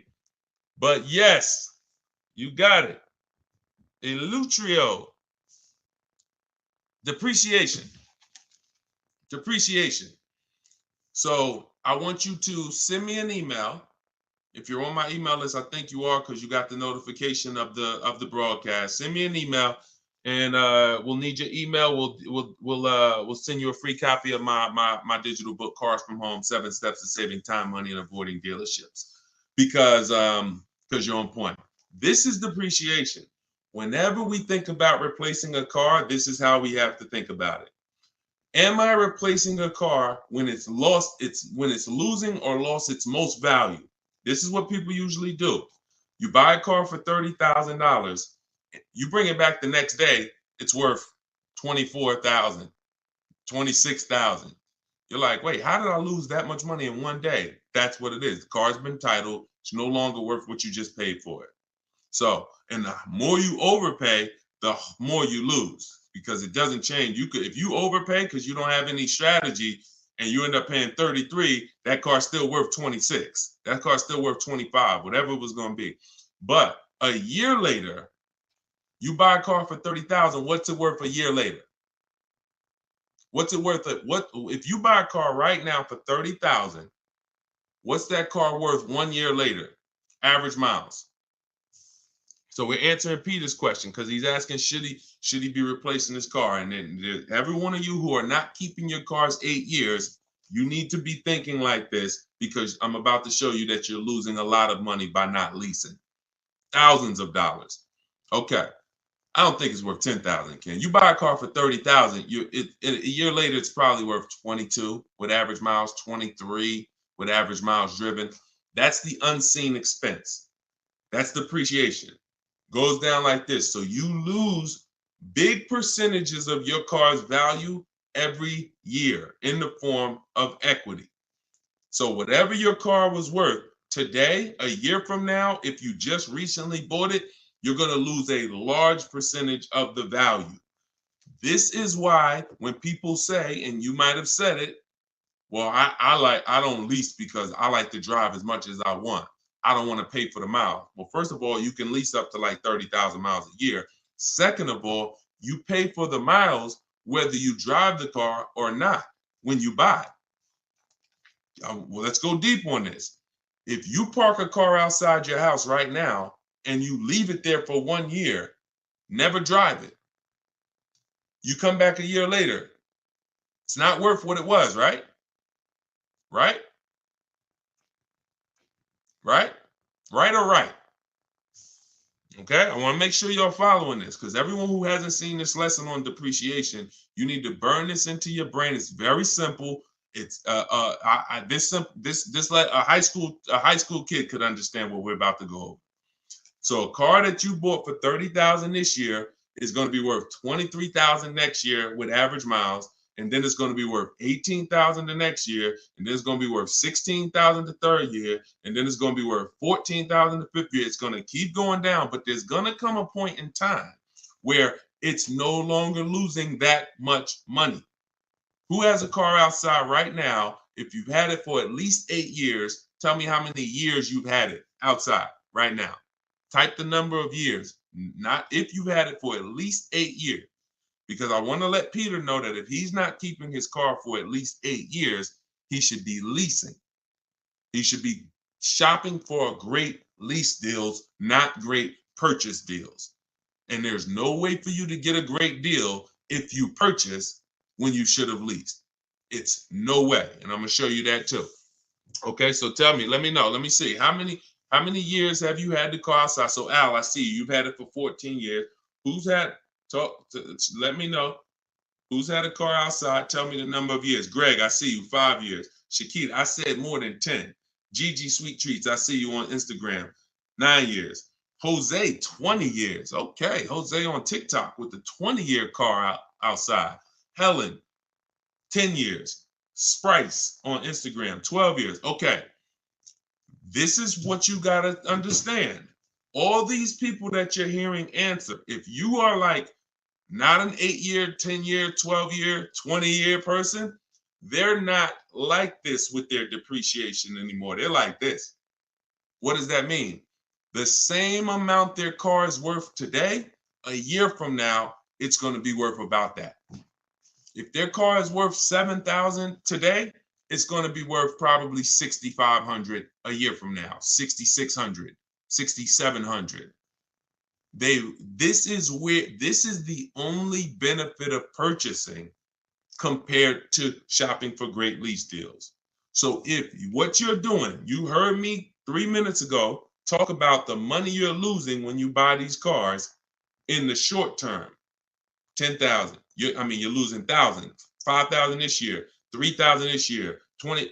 So if you replace the car in that cycle, you've just lost tons of money because you're literally replacing the car in the biggest depreciation phase.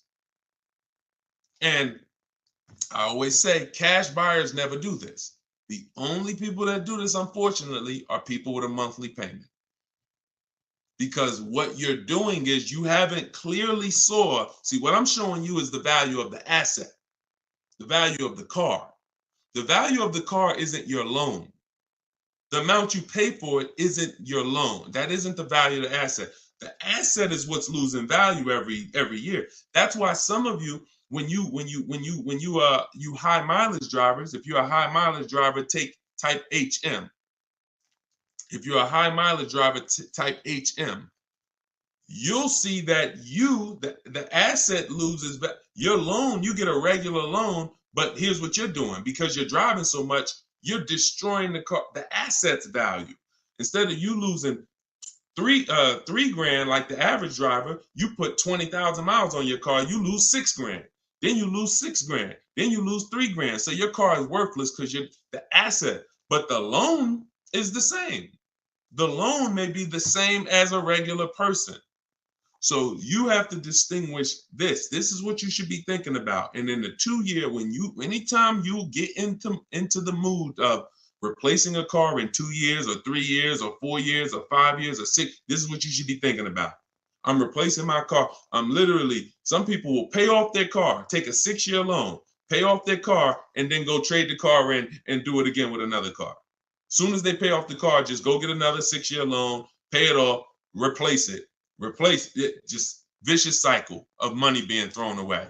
So you saw the first way to avoid that depreciation cycle. I just laid out with long-term ownership. You saw the people, 8 years, 10 years, Jose, 20 years on TikTok. This is all long-term ownership, avoiding depreciation. Here's the other way. Great lease deals. Not average lease deals, not commercials that you see saying, hey, come lease this car, $400 a month with 4 grand down plus tax. No, great lease deals. Great lease deals look like this. Great lease deals are never advertised. This is Danielle.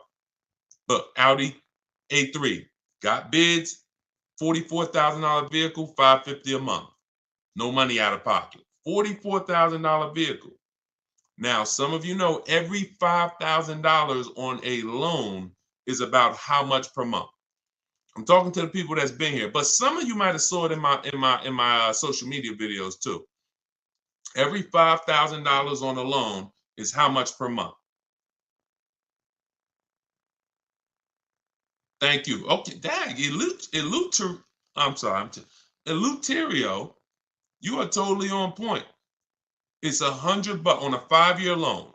On a 5-year loan, so when you look at a car and you see $20,000, automatically in your mind should be that's about $400 a month. You should automatically default. I want you order. Some people say, Deshone, well, what if I want a 6-year loan? Well, let that be the backup. Don't default to a 6-year loan. Default to a 5-year loan. Because if you get a 5-year loan, you spend less money than if you get a 6-year loan. So default to a 5-year loan. When you look at a $20,000 car, say to yourself, it's about $400 a month. You look at a $40,000 car, it's about $800 a month. Because I remember every $5,000 is about, we all assuming money down. Well, I mean, no money down. We all assuming no money down. Every $5,000 you borrow on the loan is about $100 a month, depending on the interest rate. So this same car that Danielle is leasing for $550, somebody is paying $800-900 a month for it right now. Got the same deal she got, except they purchased and she leased. This is what you should be shopping for. Let's look at Benita. Now let's do something with a price. Look at Charles, $48,000 Hyundai Palisade. He leased it, got his bids. Because I know some of you looking saying, yo, how do you get these deals? These don't look like the commercials. No, we use a different system, a bidding system. That's how we get these deals. When you have 5 dealers competing to get you offered, this is the deals you're going to start getting too. When you go into one dealer and go back and forth, 80% of dealers are overpriced. So you're not going to see these numbers. You got to sit at home and bid and let these dealers come to you. But look, he's paying $597, $48,000 Hyundai Palisade. That same vehicle, no money down, It's rounded up to 50,000. That's almost $1,000 a month for 5 years. Even if somebody took a 6-year loan on it, there's people right now probably watching this. You got a Palisade, no money down. You're paying $900 a month. So this is, look, he's paying $597.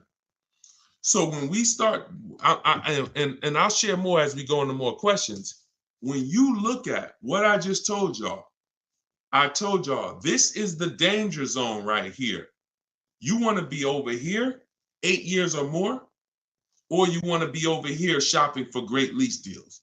You don't want to be purchasing, owning cars, replacing cars in this period, 2 years, 3 years, 4 years, 5 years. You are losing the most through depreciation. And somebody who's leasing is just really keeping thousands of dollars more in their household, driving better cars than you, because they're not putting the kind of money into a car you're putting in. They're only paying their little monthly payment, driving brand new cars, and paying a small amount for their usage. The people over here that have kept their car 8, 9, 10 years, they're keeping thousands in their household because they paid off their cars. Now their car's no longer depreciating, and they can just do what they want with it, have it in their household, and they've won. You in the middle are the ones that's losing, and you got to get out the middle. That's what I'm trying to tell you. It's the cute face, the mileage you pay for no matter what. Cute face on TikTok said the mileage though. You see, the problem is you've heard people who got a 10,000 mile a year lease knowing they should have got a 15,000 mile a year lease. Let's really get to it. People, I've watched them. I don't know why. Go in knowing they drive 15,000 miles per year, but yet they sign a 10-year lease, a 10,000 mile a year lease. It's the most, you want to not enjoy, you want to mess up your lease, then they blame the lease. I'm not saying this is you. If you drive 18,000 miles a year, you get an 18,000 mile a year lease. I had a guy come in, some of you know the story, when I was a manager at Hyundai for a couple weeks. Wasn't for me. I left after 6 weeks, but I got a chance to see something there I'll never forget. Guy came in, he was returning his lease, and I was helping him do the paperwork. I said, I looked at his mileage. He had like 72,000 miles on it. I said, you leased this? He said, yeah, I'm in sales. That's all I do is lease. I said, oh, that's crazy. He said, yeah, I drive like 25,000 miles a year. I pay my lease payment. I bring that car back every 3 years. I just get a new one. I said, wow. Because I know what he was, I knew what he was avoiding, because I've had people come in, that kind of mileage on their cars worthless. They still owe a ton of money, 10 grand, 12 grand, negative equity all the time. So their car's worth 10, but they owe 20 on it because the mileage, it has 120,000 miles. It's ridiculous. I see it all the time. So when I went and I did his paperwork, I saw he was only paying like $150, $175 a month more than a normal Hyundai Sonata. So if a normal Hyundai Sonata was leasing for $350, he was only paying like $525 or whatever it was, whatever the number was. It was less than $200 more for him to drive as much as he wanted to drive. So it makes no sense to literally get buried in negative equity because, I'm going to buy my car. It changed my perspective. That's when I started telling my high mileage clients about high mileage leases, because you pay for that's what you got to understand. You pay for the mileage whether you buy or lease. If you lease, you are trying to make your deal upfront for the usage. If you buy and you drive 25,000 miles a year, look, this is the normal driver. This is the normal driver. This is the high mileage driver's vehicle value. So that car was worth 40, but you put 75,000 miles on it in 3 years. Now the car is worth 20. You killed $20,000 of value in 3 years because you're a high mileage driver. So you pay for it. That's why I call this the unseen expense. Depreciation is the unseen expense. And those who want to win, you need to account for it. You need to base your vehicle purchases off of it. If you are a short-term person, 3, 4, see, we've heard that term, right? Depreciating asset. What does that mean? The last 10, 15 minutes, I've clearly told you this is what that means. It doesn't mean, oh, it just goes down in value.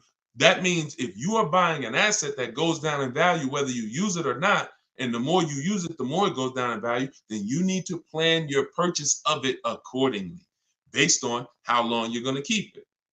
But I'm also telling you that the depreciating asset eventually stops depreciating a lot. That's the people we talked about 10 minutes ago. 8-year, 10-year, 12-year people. Eventually, the depreciating asset stops depreciating a lot. You want to make sure that is your reward. Come on. If you get value out of this, type dollar signs, because that's gems. If you understand that my only purpose in buying a depreciating asset is to get to a point where it's not depreciating that much anymore, and that is my reward for paying all that money. That's my reward. I paid all that money to own this car, but it's paid off now. Now, here we go. It's not depreciating that much no more. I can keep it, and hopefully I'm going to keep this thing till one day it doesn't drive. That is the purpose of a purchase. There's no other benefit. Everything else, if you like Deshone, no way I'm keeping the car 8, 10, 12 years. You should be shopping for great lease deals. It's not even a question. Not even a question. All right? We had to go deep on that. So, Peter, let that be your guide. Everything I'm teaching you guys, this is in my book, Cars from Home, 7 Steps to Saving Time, Money, and Avoiding Dealerships. It's a digital book. I have a link in the comments for you guys. I have the banner up here so you guys can scan it. If you're watching us on TV, you can scan it and you can get your book for 75% off. It's normally $97, but part of our launch, our welcome offer, everybody, you can get yours for $24, but you only got 30 minutes. Once you visit that site, deshonesbook.com, that timer starts ticking, and once it gets down to 0, price goes back up to $97. So get your book. And yes, YHLDQ. All right, you got a lot of letters in your name on TikTok. Bravo. There you go. Plan properly, execute as such. There we go. There we go, Carla. See, you're getting it. Depreciation is the unseen expense. Yes. Yes. Yes. I love it. It's clicking. All right, let me go back to Instagram. Let's see if we got any questions on Instagram. Hold on. Type your questions on Instagram. Let me pull another one in from, hold on. Let me pull another one in here. Hold on. Claudia, I bought your book. When calculating offers on your calculator, do you put the initial MSRP or the MSRP with the added fees and the cost? Always the MSRP. Always the real MSRP. I don't care if a dealer has added costs. When we're comparing offers, we are only comparing other, because every dealer doesn't have those fees. So you're trying to you're trying to gauge value. So always use the real MSRP. And y'all know that I share this a lot on the show lately, just so you guys know, because it can be confusing. Whenever you see the MSRP on a window sticker, if you're shopping your lease deals the way we teach you to shop them, this is the total MSRP right here. It's the total MSRP right there. If they have a little addendum over here with some added numbers to it, that's not what we're using to calculate when we divide our monthly payments into the MSRP, and that's how we get the 1% lease deals, or the because everything we use to calculate great lease deals is based off of the 1% lease deal rule, which has been around probably longer than all of us. The 1% lease deal rule said if your lease payment was 1% of the MSRP with no money down, 12,000 miles per year, you got a steal. So everything we do from that is gauging, 1% and under is a steal. Between 1% and 1.5% is a deal. And above 1.5%, we don't take those. It's too high. You're paying too much money for a car you're giving back. But we don't go in. We don't go in saying, hey, get me under 1.5%. We get bids, because all these people that you see, Danielle got a 1.2% lease. Bonita, Charles on his Palisade. My God, some of you saw Kimberly's deal. She got under 1% on her new Maserati, 1.09%. Frina got her Jeep. Look, 0.88%, staying $579 a month, $65,000 MSRP on her Jeep. If they would have went in targeting, hey, yeah, get me here, then they would have lost. If they would have said, man, get me to 1.2%, they would have lost. You get bids, you get 5 offers, because 4 are going to be overpriced in most cases. 80% of dealers are overpriced. That's the data we've seen. And then you let the bottom of the market reveal itself to you. Okay? We don't know what we're going to say. We don't know how much money we're going to save off a car. We don't know until we get those bids, and then the bottom reveals itself. So we're never fishing for the bottom. We're getting bids and revealing the bottom. Okay, Rev Michael Dancy, what's up? I'm waiting for the 2025 miles to come in so I can capitalize on the 2024. That's cool if they're still around, for certain. Yeah, but make sure that you compare, because you want to have enough 2024s to get bids. You want to have, a lot of times, if there's a lot of leftovers, then you could do well. If there's not too many leftovers, sometimes the only ones that are left over are the ones with all the equipment. Like whenever we had the leftovers, the ones that were the most popular, they sold quick. But the ones that were left over, they sold, all the ones that had a bunch of equipment packages that weren't really popular, those were the ones that were left over. But it's different now. Inventory is back. A lot of dealers have tons of inventory now. So that could be a good strategy. But I like the idea of being in the market 3 months before you need a car, and then, being positioned so when a dealership needs a car, a sell desperately, you're the one they call. Because most people, Michael, they're going into dealerships and they need a car today, this week, maybe this month, latest. That's most people. So they're not going to be able to be positioned, unfortunately. That's why I don't want you emergency shopping anymore. I'm talking to everyone. When you're using a bidding system, you're reaching out, you're contacting multiple dealers. I have a system in my book, I call it the 25 to 5. This is for new cars and leases, 25 to 5. So we're creating contact with 25 dealers on their website, telling them what we want. We do this in 20 minutes, literally 20 minutes, because I also have, things you copy and paste in there to make it quicker. But once you do this, now what you're doing is you're seeing who has a car, and then you're sending a template to request a quote, and then we say out of 25 dealers, we're going to get 5 quotes, at least 5 to 7. If we don't like those quotes, we've already told them in our initial email when our deadline is. This is important. This isn't information we hold back. We say, hey, I could buy a car today. Whenever we reach out, we always say, this is built into my template. This is something you want to say. When you reach out today, I could buy a car today. That lets them know you're a serious buyer. But I don't need a car until this day. We call that our no later than date. Why that's important? Because a dealer's mind is about today. So when we say I can buy a car, I can make a deal today, it gets them excited. Oh, I got a serious buyer on my hands. But when we say, hey, but I don't need a car until end of the summer. I don't need a car until winter. I don't need a car until such and such. Now that's a takeaway. That's a psychological takeaway. So it makes them want the business more, but they know, okay, I got all these people in my showroom now. Let me handle them. But this guy, Charles, this guy, Michael, this woman, Medina, I know she's a real buyer. So I'm going to search and see what I got coming. Maybe I got a car coming in 6 weeks. Hey, Medina, I got this car coming in 6 weeks. It'll be here by the end of next month. Are you open to that if I were? Absolutely. So you have more inventory to shop from than a person today. So if you have a car and you need a car this week, understandable. I have the best bidding system in the world. My book will walk you through it step by step to get below market deals quickly. I don't really trust you to go out and get a great below market deal using no strategy if you have to get a car in a matter of days. But if you have time, time is a luxury. Time is an asset. Time is something you should be shopping 3 months before you need a car, because deals change every month. Every month programs change. Used cars, pricing trends change. You can see the prices go down. You can see them go up. There's advantages to having time. You could also, when we shop for used cars, our best deals aren't when we go to the marketplaces, Auto Trader, Car Gurus, all of these marketplaces we shop on.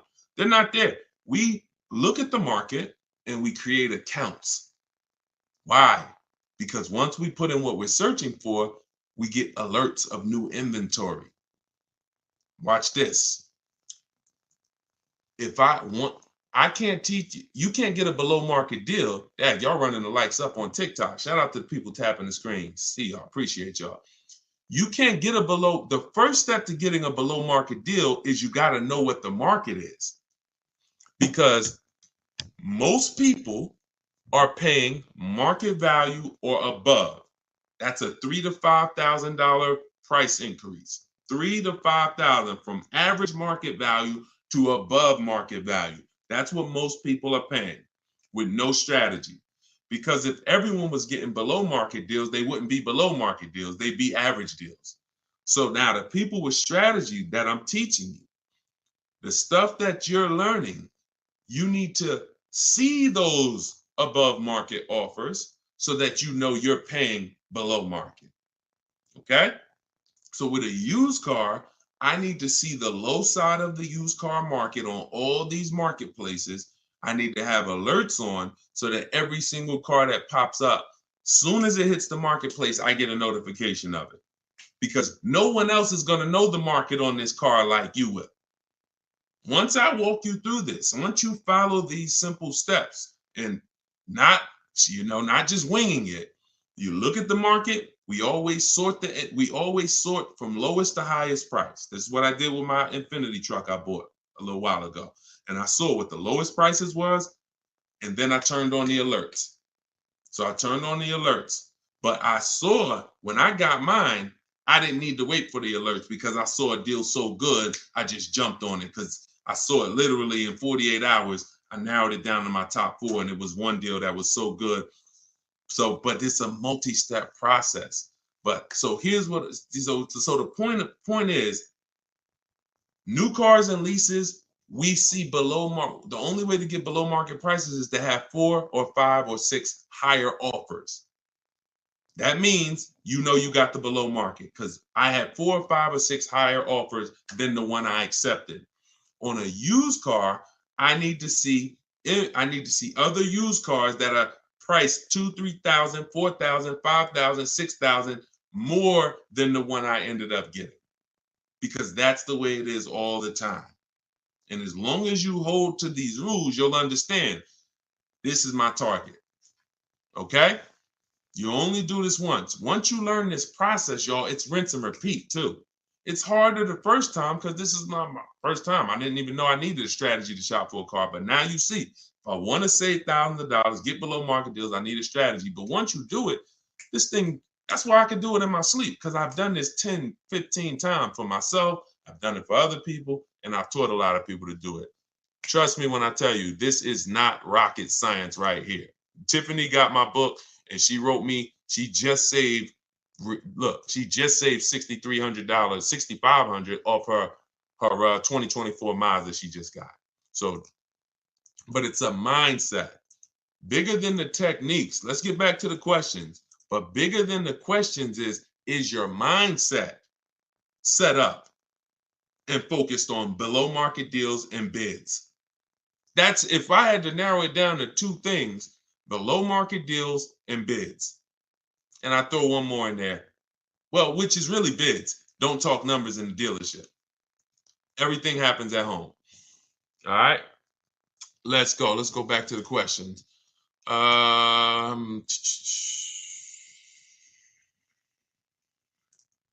All right. Queens Medina says, so it's not a whole lot of Mazda dealerships in the area for competition. Go wider. Go wider. Go on the website, put your zip code in, go wider. Look, you don't think the dealers know that in your area? So if a dealer knows it's only 6 Mazda dealers within a 30-mile radius, you don't think they know that? Not going to get aggressive. They don't expect someone to drive 100 miles to go get their Mazda. Shonda was getting a Volvo a year ago. I remember this young lady. She was in my, and anyone who wants to know more about my actual video program, my coaching program, you can go to my bio after. Sometime you can attend my free masterclass, Everything You're Doing Wrong, Buying, Selling, and Leasing Cars. That's a 1-hour class. We go very deep, but I got slides, leasing versus buying, very deep. And, but she's in my program. So, but the steps are the same. See, my program, 7 steps. My book, 7 steps. Same thing. Just get in where you fit in.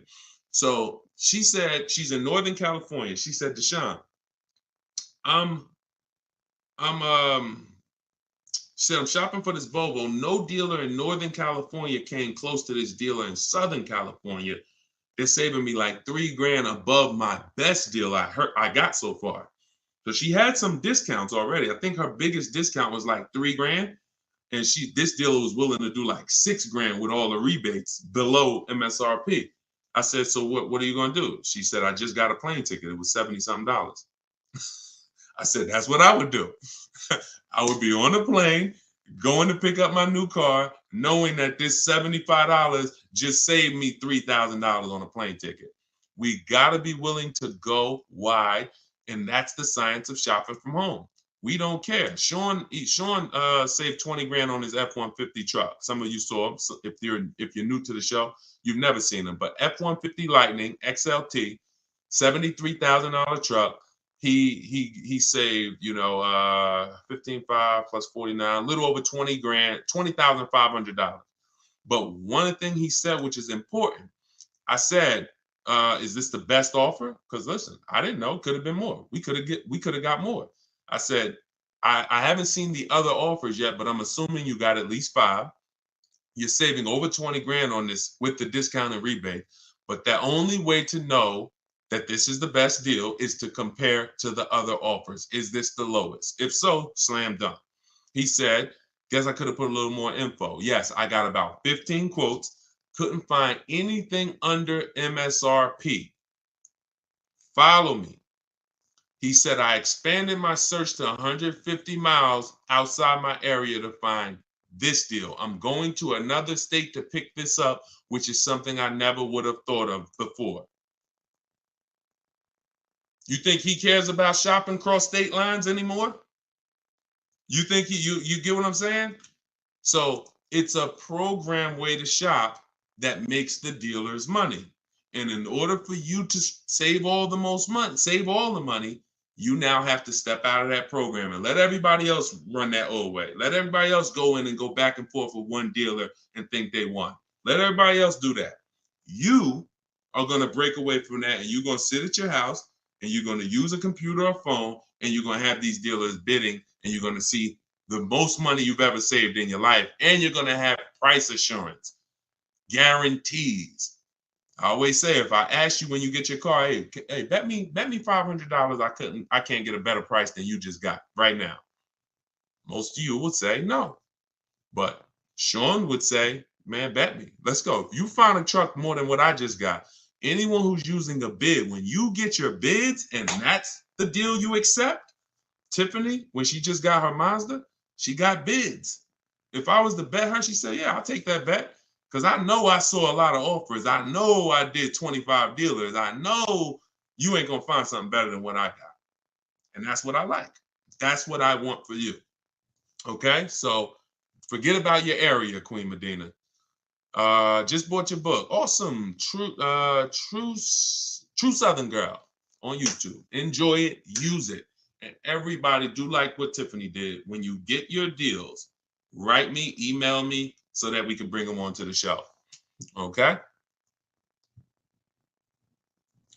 I don't know why my live just ended on TikTok. Hold on. Why did my live just end out of nowhere on TikTok? Hold on. Let's get TikTok back. Technology sometimes. All right. That's coming back. So, all right, let's go to Instagram for a question. Let's see. Are y'all typing questions on Instagram? I see a lot of people, but I don't see a lot of questions. No. All right, let's go back to YouTube. Instagram. Type your questions. I don't see your questions here. So, I'm looking at Elite Travels. I'm looking at.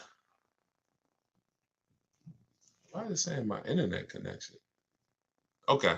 All right, we're gonna let TikTok do what it's doing right now. I'm looking at a Lexus IS 350, fully loaded, monthly payment $710, 0 down, car worth $51,000. You don't know if you can't tell me that dealer you are buying from beat at least 5 other dealers. Hold on.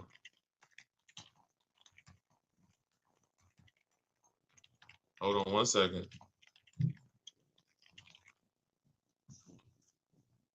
Okay, let's get back here. Okay, so you have a price on this car. Now, the only way I'm gonna tell you, just like I said to Sean, I don't care what. Now you're going into monthly payments. You're not talking about the price of the car. The price of the car is what you should be separating from the monthly payments. Until you know that you have the car, the best dealer, one, beat all their other competition and has agreed to sell you. I don't know what happened, TikTok. So come on back in. We got blocked out for a second. That's all that matters. You're putting the cart way before the horse, and you're mixing two transactions. You're giving the dealer your loan and you're looking at the car. If you didn't bid these two things out, there's no way for you to get a good deal. There's no way for you to get a good deal, because you will never have price assurance. You'll have buyer remorse. You're wondering, did I get a good interest rate? Did I get a good price? So the first thing you have to do is get 5 offers on this Lexus. Forget about the monthly payment. I'm looking for a Lexus IS 350 fully loaded. If you're going to use my way, we're going on the dealer's websites, 25 to 5 in my book, $24 in the comment section. If you're going to do it your way, you're at least going to speak to 5 Lexus dealers. You can ask for the sales managers. You're going to get 5 offers, and you're going to compare and find the dealer who's going to sell you the Lexus at the lowest price. And then here comes your loan. Then you come home and you would do what we call the bank bidding war.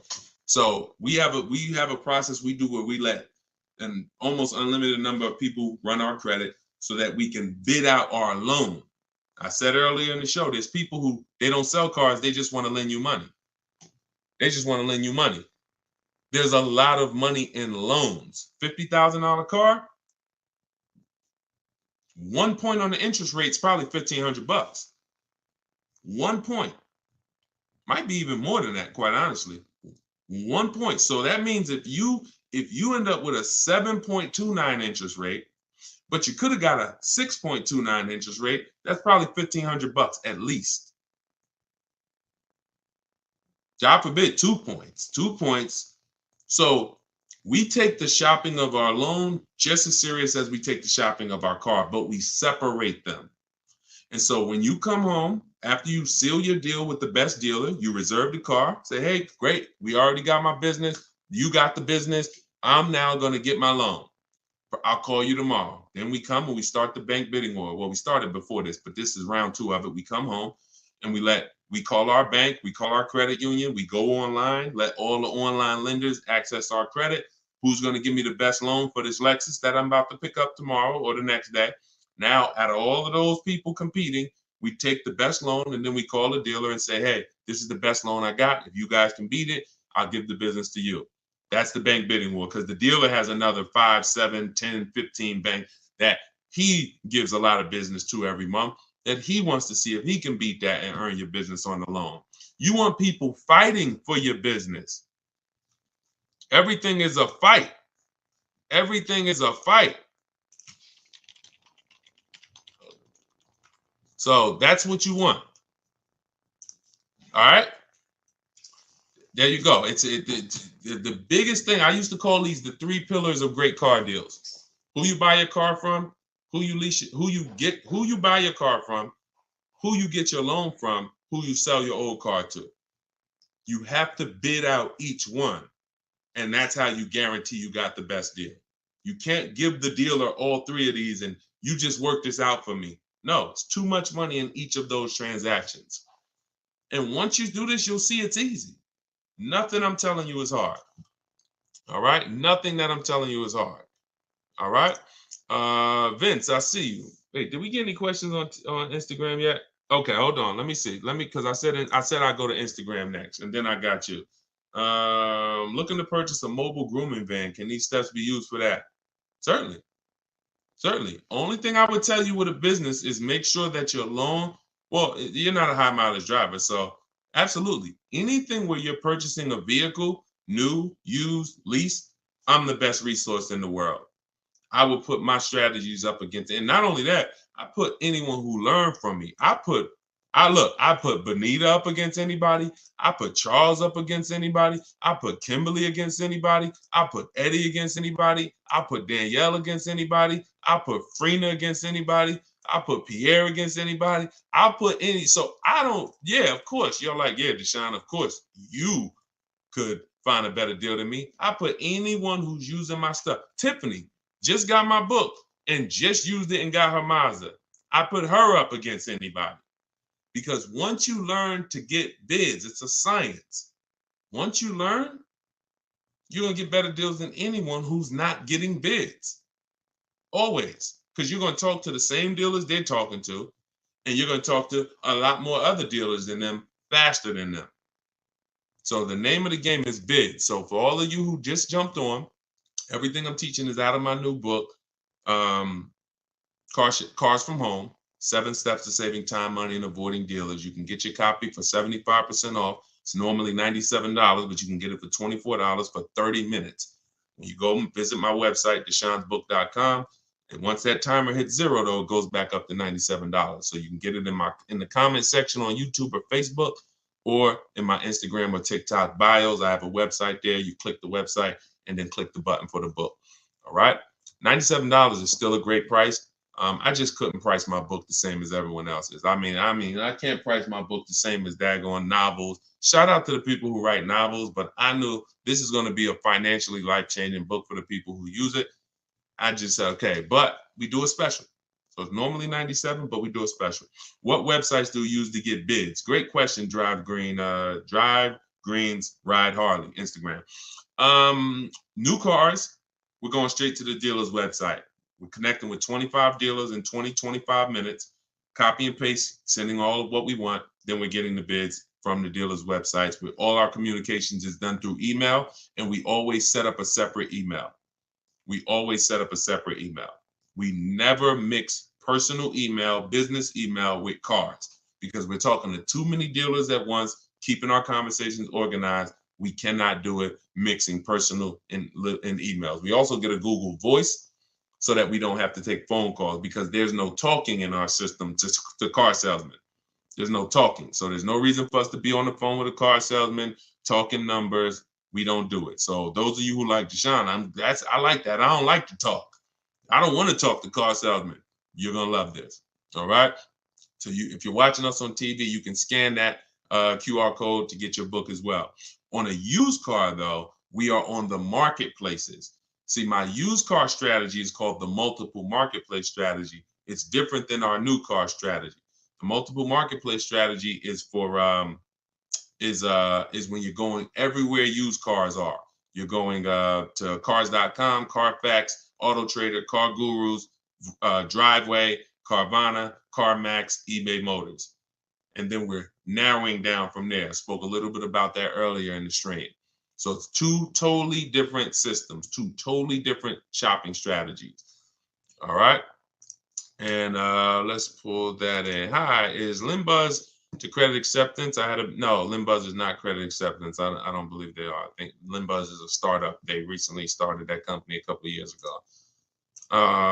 Vince, I have a 2013 Volkswagen Jetta. Oh, it's 6,000 negative equity, low credit score. Can I sell it and get a new truck? First thing you want to do is the equity assessment, because I don't know where you're coming up with that 6,000 negative equity number. There's only 3 ways to get out of negative. There's only 3 things you can do for all of you who have negative equity. 3 things. And most of you should be transitioning to a lease, because the cause of your negative equity is not leasing, but trading in cars. Look. When you trade in your cars or replace your cars in this cycle while you still have a loan, that's the formula for negative equity. Because you lost so much value, but your loan didn't get, your loan's still moving like this, creeping. But your car's value drops like a rock. So 3 things you can do with negative equity. You can either get the bids, call your bank, get your payoff. Then you're going to get the bids from the highest bidders. Kelly's Blue Book, Instant Cash Offer, CarMax, Driveway, Carvana, AutoNation, Sell My Car, and Car Guru Sell My Car. 6 bids, 3 from local dealers and 3 from online car buyers. That's done in like 20 minutes. That's our equity assessment process. See, we're bidding out to see the most money someone will pay for our car. We're not going to a website, putting in 3 things and, oh, your car's worth $30,000. That means 0. It's trash. We are going through these 5-minute appraisals, telling them about our car, and then getting offers. Then we see where our negative equity is. Now, whatever your negative equity there is, that's the smallest amount you're going to have. I would pay the difference. If I had the cash, that is what I would be doing, paying the difference. Because when you can't pay the difference, you must now trade. This is the only time we trade. The only time we trade a car is when we have negative equity, because we need the dealer who we buy the car from to wrap our negative equity into our new deal. So that's the only time. So if we can't pay the difference after we do the equity assessment, now we're going to now look for our new car. Let's put our old car on hold. I saw my equity, negative equity. I can't pay the difference. Now I'm going to move in to shopping for my replacement car. Once you get your bids, now you look up and you say, okay, this is the dealer that's going to sell me the new car for the lowest price. Now, once you find that, now you're bringing your car over and you're asking them, hey, what could you guys pay me for this? I'm going to add this car to the deal, or have them look at the car, because now don't expect them. You're going to have a higher amount of negative equity, because they're not going to be able to beat the highest offer. If CarMax was the highest offer, they were paying you 20 grand. The dealer who wins your business is not going to pay you 20 grand. It's not worth that to them. They might give you 17. They might give you 18. So don't say, oh, well, CarMax was going to give me this. That's why I told you step 1 is to pay the difference, because those are the highest offers we're going to get. Then if you can't, you bring your car over. But if you have too much negative equity, you're going to have to, you can't do that deal. You can't slap 10 grand of negative equity on a $30,000 car. The bank won't approve it. It's something called loan to value ratios. So when the bank sees, okay, this car is worth $30,000 they're buying, but they're asking us to lend them $40,000. Why? We're not going to do that. You can have a 900 credit score. That's why I call negative equity the bad credit for people with good credit. Because too much negative equity, you'll leave with no car. The bank can't do it unless you put money down. These are also the only scenarios where you must put money down. You can't do a no money down deal, because they're telling you the bank won't approve all of that. So in order for you to get this approval, you got to come up with like 3 grand, because you have too much negative equity. But you still need to bid out who you're getting the car from, because if you bid out, now pay attention here, very important. When you get bids on who you're getting the car from, you never know if that car has rebates on it. You never know if you're going to get how much of a below market deal you're going to get. And the more below market deals you get, the more room you have to bring negative equity over. See, if someone's buying a $40,000 car, but they got it for $35,000, let's use Tiffany, for example. Let's use Tiffany. This is a perfect example, and I've never done this before, but I'm glad. So Tiffany bought a $44,000 vehicle. She got it for $65,000. She got $6,500 off. So now the bank will lend, usually with good credit, 20% above that MSRP. So if her car was $44,000, the bank will lend an additional 9 grand above that number, above the 44. So she got such a good deal. She got the vehicle for $38,000. Let's just say, for an example, she had 8 grand of negative equity she wanted to bring over, and she wanted to do no money down. She'd still be under the loan to value ratios because she got such a deep discount. See, the loan to value ratios doesn't change. If she got a $10,000 discount, that gives her more room if she had a bunch of negative equity.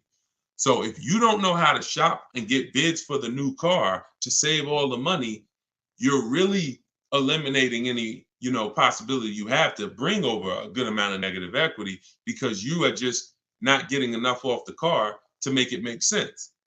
So that's why even when you have negative equity, if you can't pay the difference between the car and the online bidders, you still want to take the second part, which is getting bids for whoever's going to sell you the car seriously, because if you don't get a good discount and you try to slap all that negative equity over, they're not going to allow it. And then you're stuck. Or you're not stuck, you just need to stay in that car and pay down the balance more. So those are the solutions for negative equity. And then the biggest thing is stay out of it. Stop buying cars that you're not keeping 8 years. Start getting great lease deals like we teach, and you won't have this problem. Everything we talk about, y'all, is in my new book, Cars from Home, 7 Steps to Saving Time, Money, and Avoiding Dealerships. It's everything I teach in a step-by-step way. Lease deals, selling cars, selling leases, getting new cars, getting used cars, bad credit, high mileage drivers, all in there, broken down into 7 steps for different types of people. So it's normally $97, but I'm gonna post the link in the comments for you guys on Facebook. All right, and YouTube, there's the comment for you. And if you're on Instagram or if you're on TikTok, it's in my bio. You click that link. As long as that timer didn't hit 0 yet, you got your 75% off. You can get yours for $24.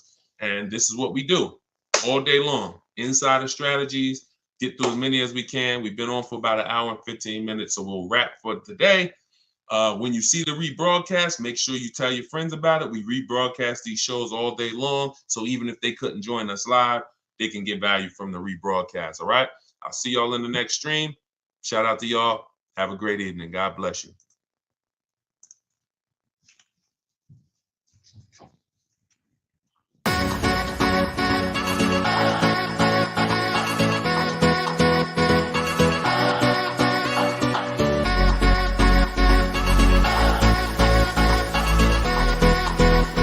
The worst possible thing you could say when you walk into a car dealership. I spent 5 years with Mercedes-Benz, 5 with General Motors, and the worst thing a person could say when they walk in is, if you could just get me to this payment, we got a deal.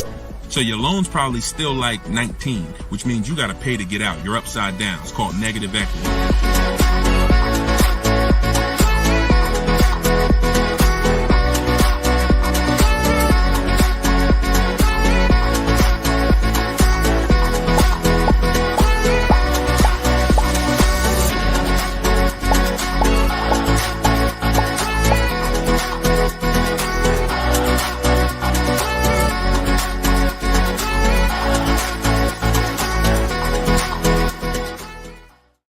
Welcome everybody to Car Shopping Questions and Answers special live show. We are live. This isn't a rebroadcast. If you don't see the banner, we're doing a special early morning live right now. So you know you may or may not know we rebroadcast these shows throughout the day.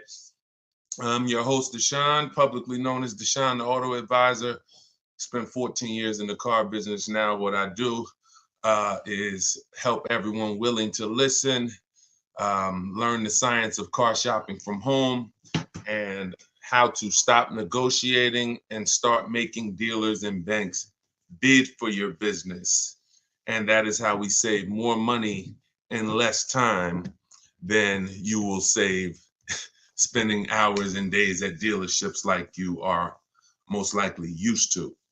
So you guys can start typing your questions in. I do have my man Dolan moderating in the background. He'll bring the questions into the show.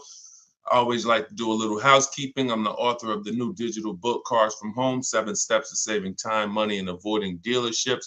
We are currently rated at 4.94 stars. Actually, right now, I got to do another screenshot. We got 35 ratings and 28 reviews. So thank you to everyone who's reviewed the book on Goodreads. And you can get your copy for 75% off during the show in my TikTok bio or my Instagram bio for 30 minutes. Okay, it's normally $97. We also have a comment in the Facebook and YouTube section, in the comment section. And we're going to put a banner up. Dolan, can you throw that banner up for those who may be watching us on TV so they can scan it? You can just scan that QR code with your mobile phone. I've also done a free masterclass called Everything You're Doing Wrong, Buying, Selling, and Leasing Cars. It's a 1-hour masterclass where I go deep on 23 mistakes that most of you are making because the car business has programmed you to make them. And how you can stop doing that, you can also attend that masterclass for free in my bio, but you will need a good hour to lock in. So with that being said, let's get it done. Let's get these questions coming in. Hey, what's up? What's up, Tuesday, child? Shout out to the people sharing on TikTok. Y'all already running the likes up on TikTok. Shout out to y'all. Shout out to everybody tapping the screen. And let me get Instagram up. I like to see Instagram up too. There we go. All right. I see you, Jake Neer. I just tore your name up. Forgive me. We're going to bring that question in. Dolan, we just got somebody on Instagram. So whenever you get yep. All right. I see we're good. Hold on. Let me turn that down. Butterfly Wings on Instagram. How do you negotiate a lease online? Great question. So you want to figure out what you want first. Go test drive it. I always say with a lease, you want 3 options. Because using what I'm about to tell you, you're going to get great prices. You'll get below market prices, but it doesn't mean the lease program's good. The only way the lease program's good is if all of the offers you get, if the best one comes at least below 1.5. Now, depending on what car you're looking at, the best offer you get might come at 1.3, might come at 1.1, might come under 1%, but you must get at least 5 offers because 80% of dealers are overpriced. So you're going to figure out what you want. Then you're going to go to the dealer's websites. I mean, if you're going to do it my way is using the dealer's websites because I don't like to use any third-party sites where they're selling our information. So we're going to go direct to the dealer's websites. Then we're going to tell them what we want online. And then we're going to have conversations by email. But you must set up a separate email. If you try to do this with your personal email or your work email, it's not going to work because you're going to have too many dealers emailing you. So you want a separate email. This is all in my book. I'm telling you what I call my 25-to-5 system. We reach out to 25 dealers online, and we're going to get 5 quotes from those 25. One of those quotes is going to beat everybody else. So it's a numbers game.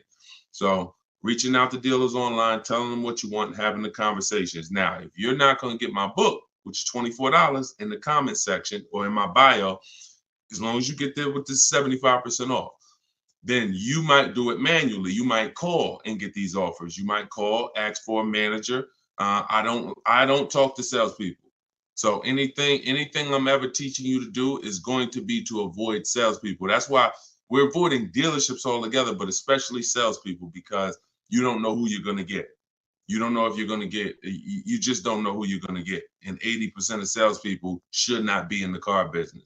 So that's why we're never going to talk to salespeople to try to get our offers. We're either going to deal with managers or you're going to do it my way, which you're not even talking. You're using my scripts because I wrote the templates that you use. You fill in what you want, send it out to the dealers. Then when they come back, you got to expect this, y'all. You got to expect that dealers 80% are not going to make it easy. They're going to try to have a conversation with you, even by email, to get you on their terms, to get you on the phone, to get you to, hey, can I get your address? Hey, can we have a quick conversation? Hey, when can you come in? That's why I wrote scripts for everything you copy and paste to them. Like when they say, yo, can I get you on the phone?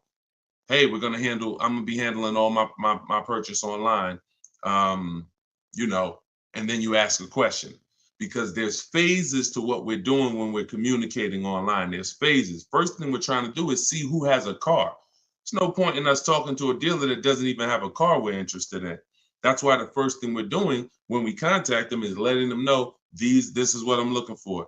These are my options. I'll do a blue, gray, or silver one. These are the packages I'm looking for. That's the first thing. We're letting them know what we're looking for. We're letting them know our deadlines. So if you don't have a car, we're not even talking and moving to the next step. So the first conversation, the first set of scripts that I wrote is to verify who even has a car. Then once we verify who has a car, let's say we connect with 25 dealers online like we do, then you're going to come down and say, all right, and this is the only bad part I'm telling you about calling around. Because if you talk to managers, you don't know who has a car. So that's the first thing. Before you request a quote, get a price, you must verify, do these people even have a car that matches something that I would consider? So once you verify that, now it's time to request the offer. And our goal is to get at least 5 offers, 5 to 7, because 80% of dealers are going to be overpriced. And you need to reveal that to yourself. When you start seeing these offers, how am I looking at the same car? One person is $20,000, another person $23,000, another person $25,000. That's the way it works. You know, Tuesday Shout, this information is priceless. I appreciate you. That's what we do. And we only do it for the people who are locked in. A couple of you are locked in, and that's who you are, who I'm here for. So so that's what you want. You could either do it manually or you could do it my way using emails. It's up to you. But I didn't want you talking, because I know the more you talk, the more you're going to mess up the deal. No offense, I wouldn't talk. I'm a great negotiator. I wouldn't talk. The more I talk, the more I'm messing up the deal. The more I give up. We don't want to be in a verbal battle. Because again, we're not negotiating traditionally anymore. We're not doing what's called one-to-one negotiations, where you're sitting down with one person looking to get a deal. We're doing what's called one-to-many negotiations, which is how you save the most money, because when other people know you are shopping multiple offers, they're kind of negotiating against each other versus negotiating with just you. So, all right, that's how you got to do it if you want to do it quick and save all the money. Okay, go ahead, Dolan, shoot the next one in. We are live. I know y'all are not used to seeing us live this time. Whenever you don't see the banner above me that tells you the times we're live, that means we're live. So we're just doing a special early morning here on the East Coast live. But you know, we do broadcast these shows throughout the day, so you can be seeing this at any time. And we found that a lot of people get value out of the live show or the rebroadcast, because the people who are live with us are actually asking the same questions that people would be asking, you know, whether they're watching the rebroadcast. Okay, this is from Instagram. My lease is ending in October. I received a text from my dealer that they have great deals available. Absolutely. Should I even explore those offers at this point, or wait until my lease ends? That's a great question. Would you ever get a text that said, we have bad deals right now? No, right? The only text you're going to look, who's getting calls right now from dealers, just so we can let this young man or I can't tell by your name, just so we can let this person know that it's not just them. Who's getting texts, emails, phone calls right now? We have great deals right now from the dealer who sold them their car. Type me if you are getting those calls or texts. All right. Look. Look, on all the platforms, we got people typing me. So you understand, it's not just you. These are automated things. Even when they call you and say, hey, look, look, everybody. Even when they call you and say, hey, your 2019 Subaru Impreza, that red one you got. Matter of fact, you could have the most one-off color. You know that lime green Subaru Impreza you got? I got somebody looking for that exact car. This is all automated stuff. This is all templates. That's the reason why we use templates. That's the reason why I want you to use templates. The templates in my book. You know, because this is copy and paste. Hey, Jim, the deals are great right now. Hey, Jane, we could get you out of your lease early. You know, if we could just have a short conversation. So before you even think about anything, I need you to never fall for that. Never think this is an isolated thing for me. This is a template that goes out to thousands of people, and my name and information is filled in, even when you get letters to your house. So now we don't want to emotionally react to anything when it comes to car dealer marketing, because it works very well. It works on the public very well. That's why the showrooms are packed at the end of the month, at the end of the year. That's why it's marketing. It has nothing to do with getting great deals. Now, what you should be doing is controlling your deal. First thing you're going to do is decide whether you're leasing or buying again. If you're not buying your car to keep it 8 years to beat depreciation, then you should not be buying. You should be leasing. So if you're already in a lease and things haven't changed, like me and my wife, we went from leasing. We leased our last five cars. And then, you know, I noticed my wife kept getting the same color vehicle. I said, look, do you really want a new vehicle every couple of years? She said, I could keep a vehicle 8 years. So we ended up buying something. So once we decide we're long-term, we're going to beat depreciation, that's the purchase route. Now, if we're not, we're leasing. So once we are shopping for, once we decide that's step one in my process. See, I want you guys to get familiar with shopping with a process versus just winging it. Step one is leasing versus buying, because if that's the foundation of your car deals, if you structure your deal incorrectly and you purchase what you should have leased, there's no way for you to get a great deal. You're going to overspend by thousands of dollars. Doesn't matter. Okay? Doesn't matter. So now, once we move past that, we need to do an equity assessment. We need to see, can I get out of this lease early, or am I going to wait until the end? That's the simple answer you're looking for. Now, there's three types of equity assessments. There's equity assessments for people who have leases that they need to see if there's any money in them. There's equity assessments for people who have vehicles they own or finance. And then there's equity assessments for people who have third-party restrictions on their leases. There's three different routes depending on what situation you're in, but it doesn't change the fact you're getting bids for the vehicle you have. That is the name of the game, getting bids for the vehicle you have. So you're going to call your bank. In your case, I'm going to tell you how to do the lease equity assessment because you don't own this vehicle. So somebody else on here, if you want to ask a question about, okay, Deshone, well, I need to replace my car, but I own it, or I'm financing it, then you can ask that question. But in your case, what you're going to do is call your leasing company, get your payoff, and then you're going to ask them, do I have a third-party restriction? Now, if they say, no, you don't have a third-party restriction, great. You're going to simply go to get the 6 bids from these 6 companies: CarMax, Driveway, Carvana, Kelly's Blue Book Instant Cash Offer. The Kelly's Blue Book Instant Cash Offer tool, where they connect you with a local dealer who makes you a cash offer, and AutoNation, Sell My Car, and Car Guru, Sell My Car. The last 3 connect you with a local dealer to get a bid. The first 3 are online car buyers. These are the most savvy car buyers. They cut checks instantly. This isn't like listing your car privately. This is like, hey, I come in, I see you do an inspection, I leave with a check. So these are the bidders right here. So this takes 20 minutes. When you go on these websites, you're going to see a question that says, is your vehicle owned, leased, or financed? You want to put owned. You want to put owned.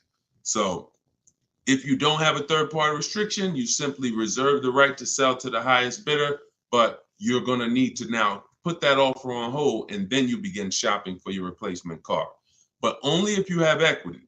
If you don't have equity, then you're going to wait. If you see that your payoff is 18 and your highest offer is 17, you don't have equity. You're just going to wait until you got about 1 month left on your lease, and then you'll start shopping. Once you pay your last payment, you can start shopping because you can always extend the lease for free. I like to have at least 3 months to shop.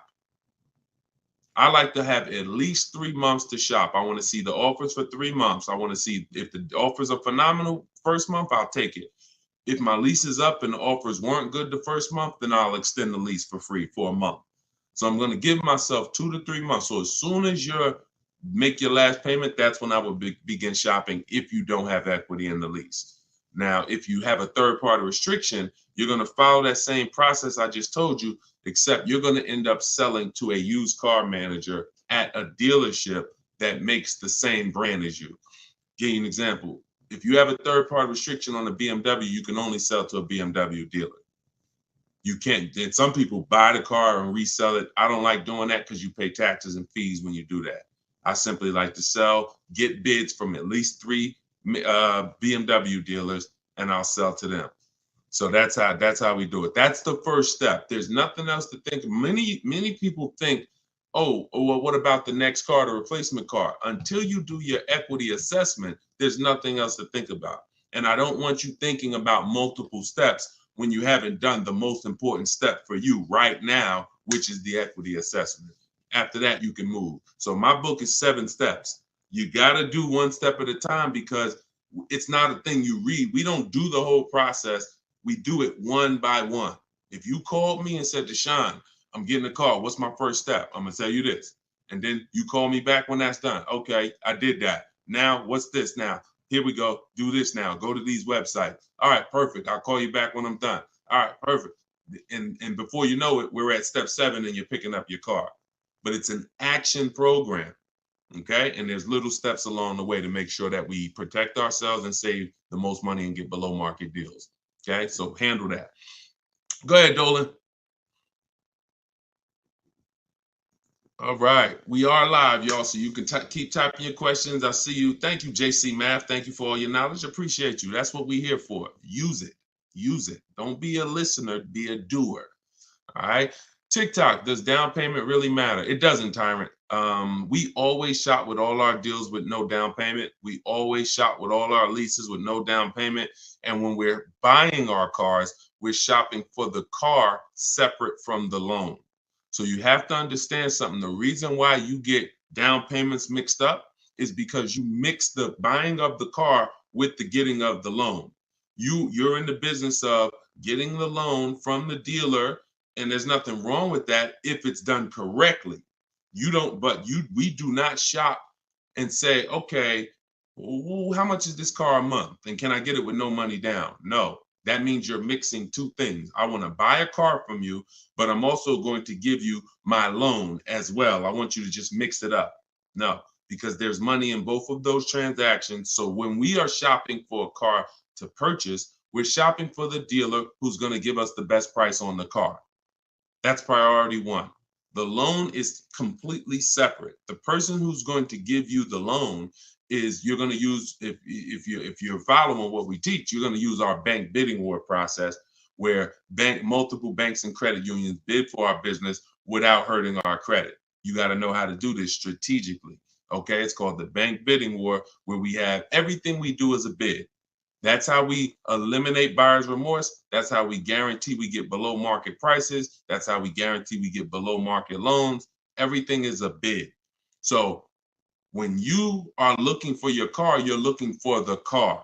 If you're looking at a Nissan Altima, you're looking for the Nissan dealer that's going to sell you the car at the lowest price. And you're going to need 5 offers to do that. So once you find the Nissan dealer that's going to sell you the car for the lowest price and beat all their competitors, this is now when we come home and we get our loans in order. This is when we come home and we say, okay, boom. All right, I'm going to have my bank, my credit union, some online banks, go online, banks and lenders who, do car loans online. I'm going to have all of these people start bidding on my business, because now I have a car that I'm looking to go pick up in the next 24, 48 hours. And then after we get that round done, we're going to call and see if the dealer can beat it. That's the bank bidding war. You have 10, 15 people bidding for your business in a 24, 48 hour period. And when you end up getting your car, it only affects your credit like one hard inquiry, even though you had 15 of them. So all the inquiries will show, but a weight on our credit score will show as one hard inquiry, because it's called proper rate shopping. So that's how we make sure we get the best loan, and that's how we make sure we get the best price on the car. If you've been mixing these two, it's no way for you to guarantee your best deal. There's no way for you to save all the money mixing the loan with the deal and with the car you buy. And then some of you even mix the trade in and say, okay, I'm going to give you my old car, and I'm going to buy a car from you, and I'm going to get a loan from you, and I'm not going to get bids on any of these transactions. Impossible not to overpay doing that. Sorry, I hate to be the bearer of bad news, but that's how I have to deliver it for you to understand. Come out of that cloud. Come out of that cloud shopping that way. Okay? But down payments doesn't matter. Only people that can't do no money down deals are people that have way too much negative equity and they don't have any money. If you are trying to bring a lot of negative equity over the deal, the bank's not going to approve it, because they only are going to lend a certain amount above the price of the vehicle. But here's what's very important. And no, we're not going to talk about the negative equity right now. We'll let that be a question in and of itself. But the only people who can't do no money down deals are people with large amounts of negative equity. It becomes more difficult for you to do those deals. All right. Go ahead, Dolan. Great question. Okay. Jay Golden Gate from Instagram. is this all in your book? Everything that I'm teaching is in my book. Every answer to every question that I'm giving on every live stream is out of my book, Cars from Home. 7 Steps to Saving Time, Money, and Avoiding Dealerships. I even try to let you know what step I'm teaching from because I want you to get familiar with the steps. Step 1 is the most important question. How many years you keep in the car? That's the 8-year rule, leasing versus buy question, because that's the foundation of your car transaction. I could help you save all the money possible. You can get big discounts on the car, but if you purchase the car, but you should have leased it, you're going to overspend by thousands of dollars. So that's why that's the first step, most important question. Second step is equity assessment. Third step, we structure our deals. We need to know, and this isn't budgeting. This is literally structuring our deal and knowing on a lease, what would a good deal be? On a purchase, what are my offers going to be? What am I looking for purchase price wise to be below my budget? That's deal structure. Then we're moving to shopping, not buying. This is where we choose our car, do a little research, 5-10 minute research to make sure the car we're looking at is not a problem car, doesn't have bad reliability ratings, doesn't have bad longevity ratings, doesn't have bad initial quality rating. These are quick steps. And then we test drive if we're looking at a new car or a lease. We test drive it in that step. Then we move to multiple offers. Step 5, where we're in the market, getting bids, getting offers, actually able to take a deal across the finish line if it presents itself to us. Step 6 is paperwork and protection, which means, all right, we got our deal now. Now let's finalize our loan. Let's go over some paperwork. Do we need extended warranty, tire and wheel? And then step 7 is delivery.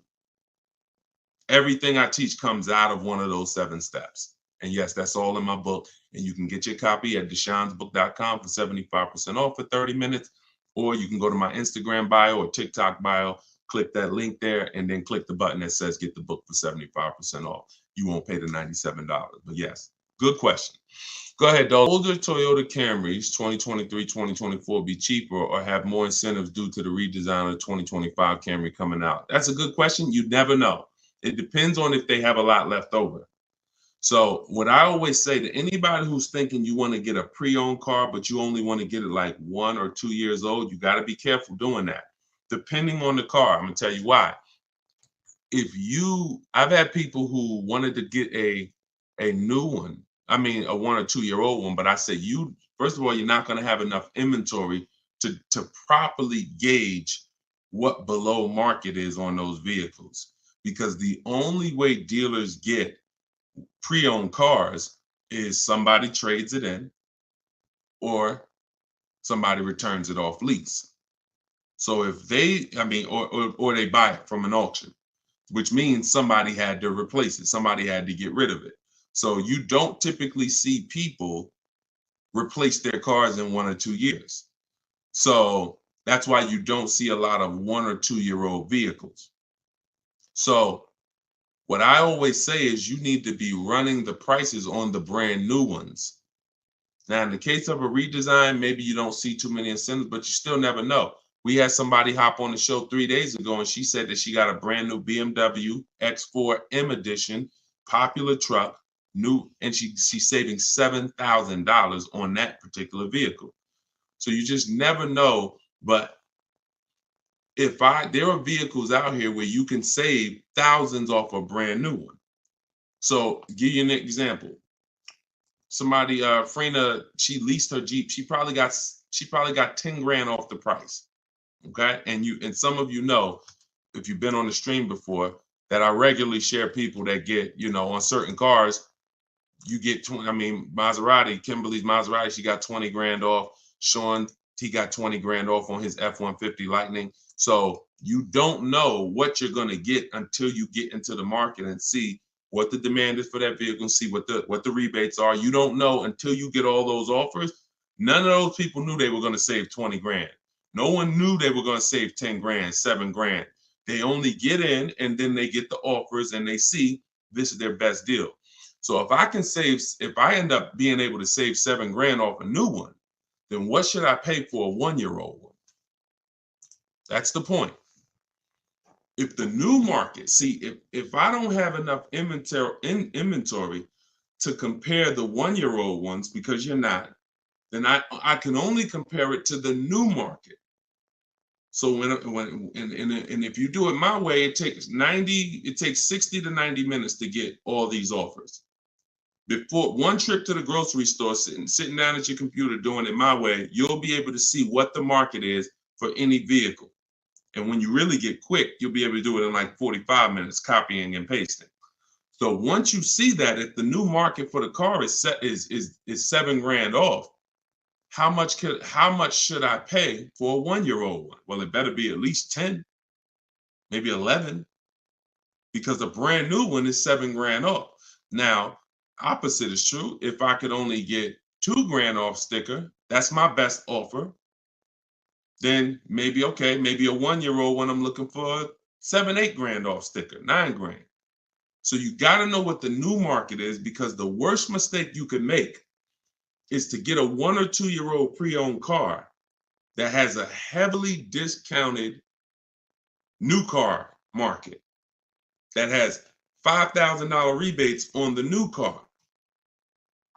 Think about Sean. I want to use an extreme case, but even cases that are not this extreme will still make a huge difference. Sean, he saves $20,000 off his F-150 Lightning. What happens if somebody said, now that's a $73,000 vehicle I'm showing on the screen. What happens if somebody says, well, I want a 1-year-old one or a 2-year-old one?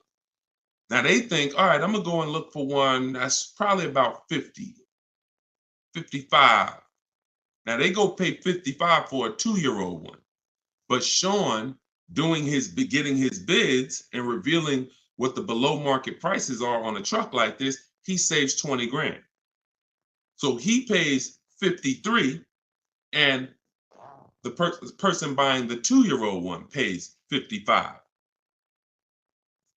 Do we understand how horrible that would be for the person who got the 2-year-old one? We clear? Type clear before we move on. This is only for recent cars. This is only for 1 or 2-year-old. If you're going 3-year-old, there's typically enough cars for you to compare prices. But those of you, we've had a lot of people over the years that target a 1 or 2-year-old one. I would tell you, shop the new car market, because that's going to give you the parameters you need to know what a deal should be on a 1 or 2-year-old one. All right, there we go. Good question. Let's go, Dolan. Shoot the next one up, brother. Let's put the banner back up for those of you who want your book, 75%. Now, just so you know, once that timer on my website hits 0, the price goes back up to $97. So be aware of that. Get your $24 book if you want. I mean, look, $97 is great. Let's be honest here. We usually keep cars for a while, but we see a lease deal for $189, 0 due. This is trash. This is trash. 36 months only for commuting to work, perfect credit. And I'm gonna tell you what's trash: advertisements. Deals are not advertised. First of all, the 189 is going to be on a specific vehicle, and it's not going to include taxes and fees. I'm under the mindset now, if it's 189, 0 due, 36 months for commuting, okay, 30,000 miles, which is right at what we do. That's 10,000 miles per year. All right, that's great. You can adjust the lease up to 30,000 miles a year if you want, but they only need 10. Do I need to negotiate this? That's always, look.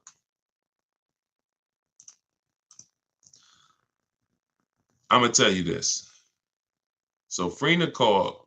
She's in a group that we have here. Now Frina was shopping originally for a Jeep Grand Cherokee Limited because she had one already. So she posted to our group. She said, Deshone, the best offer on a Jeep Grand Cherokee Limited I got out of all my offers was 1.2. I said, that's still good. She said, yeah, but she said but the dealer is saying that they have another model that they could do better on. They said they could probably get me to 1% on that. I said, okay, you need to shop that offer again.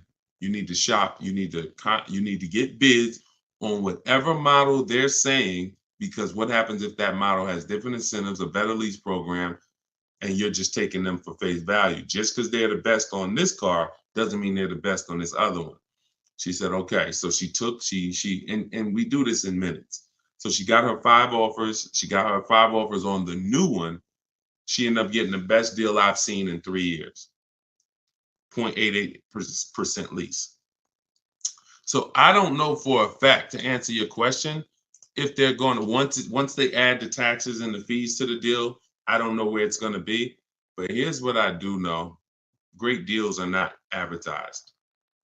So deals where dealers are like, I don't really want to do that. It's tight. Like they didn't love doing that deal for Freener. They just did it because they wanted to move a car. I'm always, especially knowing what we know. See, for you, shopping might be hard. That's why I'm trying to give you the formula and give you the recipe to getting deals online so that you can start getting bids in minutes. Even if you're going to do it manually by phone, it's still better than you just going in and saying, okay, that's what you advertise, give me that. That's just not below market, because anything below market is not, if anyone can get it, it's not below market, it's average. The stuff that I'm showing y'all, every single thing you see, anyone ain't just going and getting these numbers. Y'all see these lease deals that I share. Y'all see these discounts on these purchases I share. Y'all see Tiffany, if you were on the stream the other day, you saw Tiffany wrote in, just got her Mazda $44,000 brand new 2024 Mazda. And at the time of this recording, that's literally 2 weeks ago. She saved $6,500 off a brand new Mazda. These are not deals people are getting. These are below market deals. So it's really your personal preference. If you want to be lazy with it, go in and try to fight for that advertisement. If you want to know for a fact you got the best deal on that particular vehicle, you sit at home and you get bids from at least 5 dealers, because 80% are overpriced. So it's your choice. I'm always doing it. This takes 45 minutes to do. By the time you get home, like whatever car this is, let's just say it's a Toyota Corolla, whatever car it is, by the time he goes, visits the dealer and comes home, I would have done the process to get offers, to get at least 5 offers on that same vehicle. That's how quick this is. Go ahead, Dolan. All right. What's up, Paul? YouTube. Have you ever heard a dealership tell you that you have too many cars when trying to get a loan from a dealership? I currently have 6 cars and they stated I should trade in at least 2 to 3 vehicles. Absolutely. Absolutely. If those cars are attached to your personal credit, then most definitely. The only way that wouldn't matter is if you had those cars in a business credit where it wasn't showing against your personal debt to income. So, if you have several cars in a business name that's not showing, then that's showing them the business is taking care. They won't even see them in many cases. So if you have, 6 cars on your personal credit, of course, at any given time, God, if any one of those lenders is taking a risk, because what happens if the economy shifts? What's the chances that he's going to be able to pay 6 cars? So for sure, your best bet is going to be trying to, secure outside funding, outside financing. But that's what we would do anyway. We would always be shopping for our credit, our loans separately, and then giving the dealer the chance to beat it. For sure.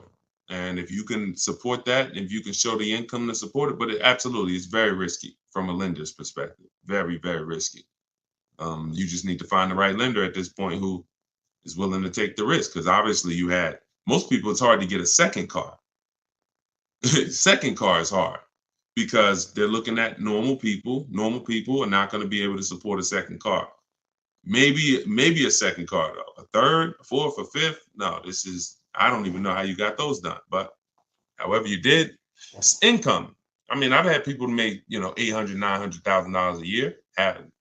Okay, so it's all income based. So I'm not going to sit up here and tell you I don't know how you got it done.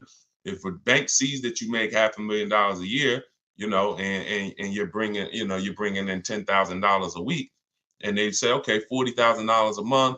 Okay, car payments are $3,000, $4,000, $5,000 even. Okay, but you're going to reach a point where they're going to start to see that, okay, this is too much risk. So I wouldn't be dealing with dealers, banks, especially if they're telling you trade 2 or 3 cars. You need to find a bank or a financing source that's going to be comfortable taking that type of risk.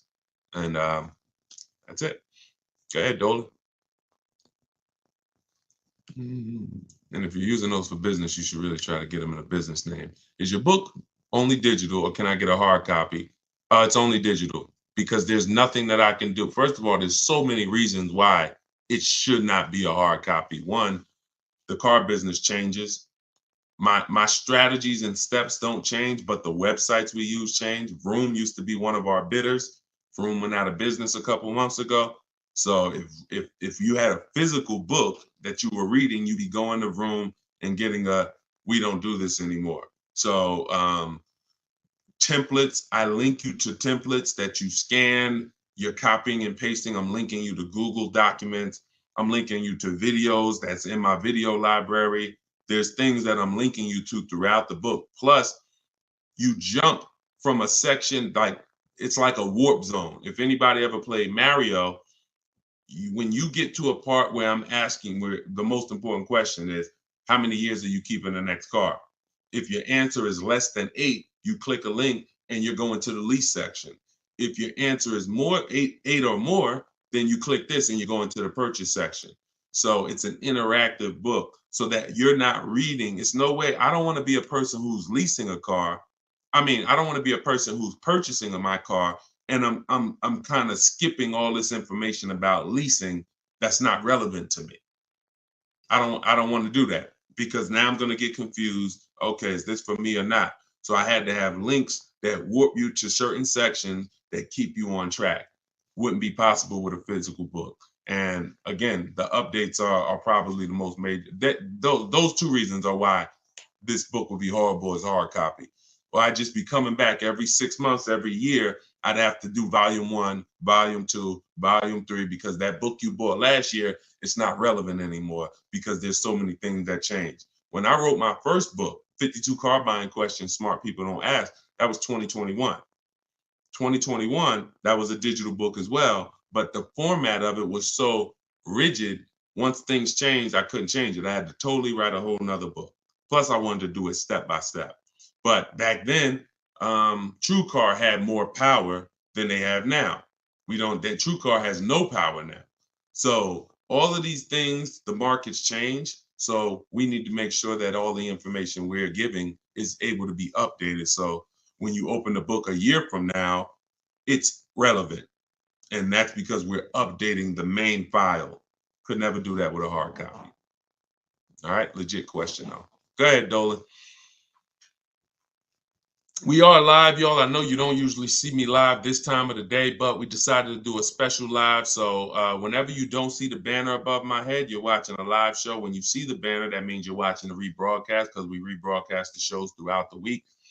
So that way, if you couldn't catch the whole show, or if your friends and family need to see it, you can always point them to the show on any of the 4 platforms. But we are actually live now, so you can type your question. Do you suggest putting a car in your business name with or without a PG? I'm not in the business of teaching people how to get business loans without personal guarantees. So, whoever told you could do that, you should follow them to learn what banks, what cars do that. But you should still use my system to get the prices. Because one thing I see about these people who buy cars in their business credit, they just overpay like crazy. They walk in and say, "Oh yeah, I want this car right here." They don't know how to get below market deals. Same thing with influencers walking in with checks. Hey, your girl got a G-Wagon. Yo, your boy just got the Range Rover Supercharged autobiography. Man, they walk in and they are getting hit. Hurt. I don't want to use that word on YouTube. They are getting hurt big time financially on these cars. So I would say, and I say the same thing with people who do Toro, or who do who have a rental car business. You need to learn from someone who's going to teach you the business systems. That's the stocking of the inventory. That's the insurances. That's the how to market the business. That's the, best practices in the business. But then you need me, because we're the best at teaching people how to buy the inventory for the lowest prices. people are overpaying for their inventory because they view it as the business's money. That's ridiculous. Business's money is your money. So, but whether it's a PG or without a PG, get it done. If you sign in PG, I don't see most banks are not going to do that, because what you're saying is, here's my business. If something happens and this car is not paid, the business needs to have the assets for you to go after that'll pay the car.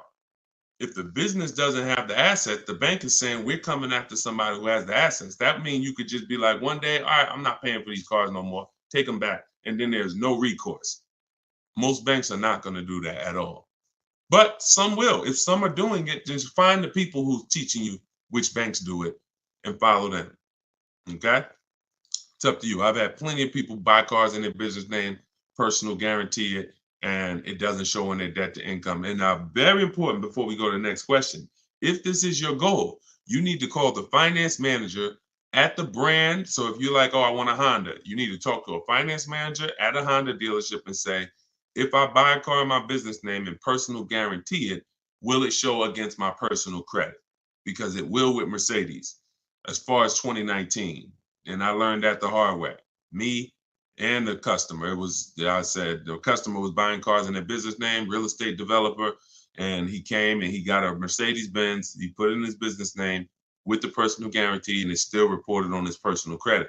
Then the finance manager told us, hey, just so you know, yes, it does still show. I'm like, we should have known that before. That's something we should be telling customers before they ever apply, because they're only applying in their business name because they don't want it to show against their personal debt to income. So always double check with a finance manager in the brand, okay? Everything that I learned the hard way, that's what I teach and warn against. So everything, negative equity, leasing, it was all based on mistakes that I saw people making. And I said, okay, how do we get into this? All right, now I need to teach people to do different things. Okay, go ahead, Dolan. Shoot the next one up. All right, keep typing your questions, y'all. TikTok, Arthur, what's going on? Yeah, I don't see a lot of questions on TikTok. What's up? Although y'all are running the likes up, appreciate you tapping the screen. See, well, here's what I say. Every time you hear something you like, every time you're like, oh, that makes sense, just tap the screen. It just runs the likes up and it lets TikTok know we talking big business over here. So I appreciate y'all. Arthur from TikTok said, what's the best way to handle being upside down? Ride it out? That's a good question. Now, that's the third choice. The best way, so what you got to know for those of you who are upside down in your loans, you have cars, do your equity assessment. I talked about the equity assessment at the beginning of the show. Do the equity assessment. Once you see that you're upside down, if your highest offer is 20, but you owe 24, you're upside down. If you could pay the difference, that's the best way. If you could pay the $4,000 outright, that's the best way, because the second option, you're going to have more negative equity than $4,000, because the bidding system is meant to reduce your negative equity by maximizing the price you get for your car. So in order to maximize the price we get for our car, we must get bids. So once we get the bids, we move on and say, okay, I can't pay the difference. Now I have to, I can't even say the word. Who knows the word that I hate using? Starts with a T. We don't do this. Only in these scenarios. Only in these scenarios. Only when you have too much negative equity, you can't pay the difference. You have to do the T word. What is the T word? Anybody know? We might have a bunch of new people on here. They're like, no, Deshone, this is one word we don't do. Okay, nobody? All right. It's trade. It's trade. Yes, Just Neil. Yes, exactly. It's trade. Because what I always say is you're not going to get the most money trading anything. If you got a phone, a cell phone, and you want to trade it, you're not getting the most money for it. Putting it on the market and getting offers, that gets you the most money. So when you say, okay, if I would have took the highest offer from the bidders, then I would only have $4,000 negative equity. Most likely when you end up going this route, you're going to have 5 or 6, because you can only You need a dealer who's going to wrap your negative equity into the new deal. So basically, what you should be doing is leasing. There's no reason, 99% of the time, the reason you have negative equity is because you buy cars and replace them quick and you don't lease.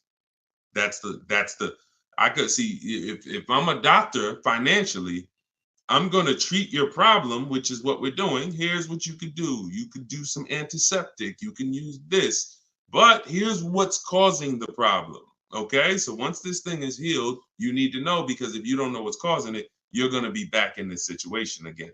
Short-term owners, you don't keep your cars more than 8 years. You take out 5-6 year loan, you trade them in. Doesn't matter. You're losing too much value in the short term, and that's why you have negative equity all the time. So now let's go a little deeper on this option 2 for negative equity, because there's going to be a lot of people who have it. In 2020, and one day I'm gonna play some of the videos that I posted in 2021 and 2022, warning people not to overpay for these cars and warning people to use a bidding system so that they will find the best deals. And unfortunately, my voice wasn't loud enough to prevent the tens of thousands of people who are in cars that they overpaid for. So there's going to be a lot of people with negative equity that are looking and saying, okay, Deshone, what do I do now? So first option is what I just told you. That's the best option. You need to have some cash to do that. Second option is, all right, now I'm going to shop for my car. I'm going to shop for my car. And then I'm going to and this is important. Let me show this for an example, okay? Because some of you, your knee-jerk reaction is going to be to just walk into a dealer, and let me warn against that. So let's use somebody who got a discount. Okay, here we go. Let's use Tiffany's case. Tiffany bought a car that is, pretty common, and she got bids and she saved a ton of money on it. Now let me show you this. So I'm shopping, I'm getting bids. The reason why I'm getting bids is because I need to know the largest discount I can get off the new car that I'm buying, or off the new car I'm about to lease. Because this is going to be what allows me to transfer my negative equity over to the new car. So she saved $6,500. The reason why this part gets tricky for those of you who have a lot of negative equity, like, over $5,000, $7,000, really over $5,000 of negative equity, it gets tricky because the banks have something called a loan to value ratio. So if you look at where it says our deal MSRP 44,820, and those of you on TikTok, you'll watch it on the replay or you could jump over to YouTube. It's up to you. But the bank is only going to lend about 20% above that number. If you have great credit, maybe 25% above the 44,820. So if you're looking at a car like that, 44,820 is the sticker price. The bank's only going to lend $8,900 more than this. Now, this applies to people who are trying to do no money down deals. You got to realize taxes go on top, fees go on top, probably $1,000 in fees, documentation fee and motor vehicle fees. So between taxes and fees on this vehicle, that's probably another $4,500. So if the bank is only going to lend a certain amount over that and taxes and fees are 45, you really could only put like another 45 grand, $5,000 of negative equity before you are capped. That's why I said, coincidentally, works out perfectly on a vehicle like this. You can only roll over about $5,000 of negative equity before you're going to blow out the bank's loan to value ratios, and they're going to say, oh, we can't approve that. We need you to put money down. So, but if you use the bidding system and you saved all the money that she saved, look at where your loan to value ratios is. Her starting price is 38. So literally she can slap. Remember, the bank's going to lend 49 on that $44,000 vehicle. The bank's going to lend 49. That means she could have put 10 grand. She could have put, $7,000, $8,000 of negative equity because the discount she got So the discount you get affects how your overall deal. If you didn't get a discount because you don't know how to shop, and then you're trying to throw negative equity, now you're stuck, or now you got to put money down. But when you're shopping, getting bids, you get all the money off that you possibly can, and now you can throw your negative. You can throw larger amounts of negative equity. So somebody who didn't get a discount on that car could only put $5,000 negative equity on it. They could only transfer $5,000 of negative equity over. Somebody who got the discount Tiffany got, they can slap $10,000 of negative equity on top. So that's what you need to know. You are always going to get bids. If you need to replace negative equity, you're always going to get your bid. If you're using my way, you're only going to get bids. You're not going to ever accept a deal without at least 5 offers. But when you start getting your 5 offers, for those of you who have negative equity, you're going to see it makes it a lot easier for you to transfer your negative equity over and still do a no money down lease. Because God forbid, if you put tons of money down on a lease and it gets totaled, you lose that money. So if you have to put money down, $3-4 to get it approved, then the vehicle gets totaled, you lose that money because you have to go shop again. But if you put no money down, you rolled over all the negative equity and the vehicle gets totaled, you walk away and you're fresh.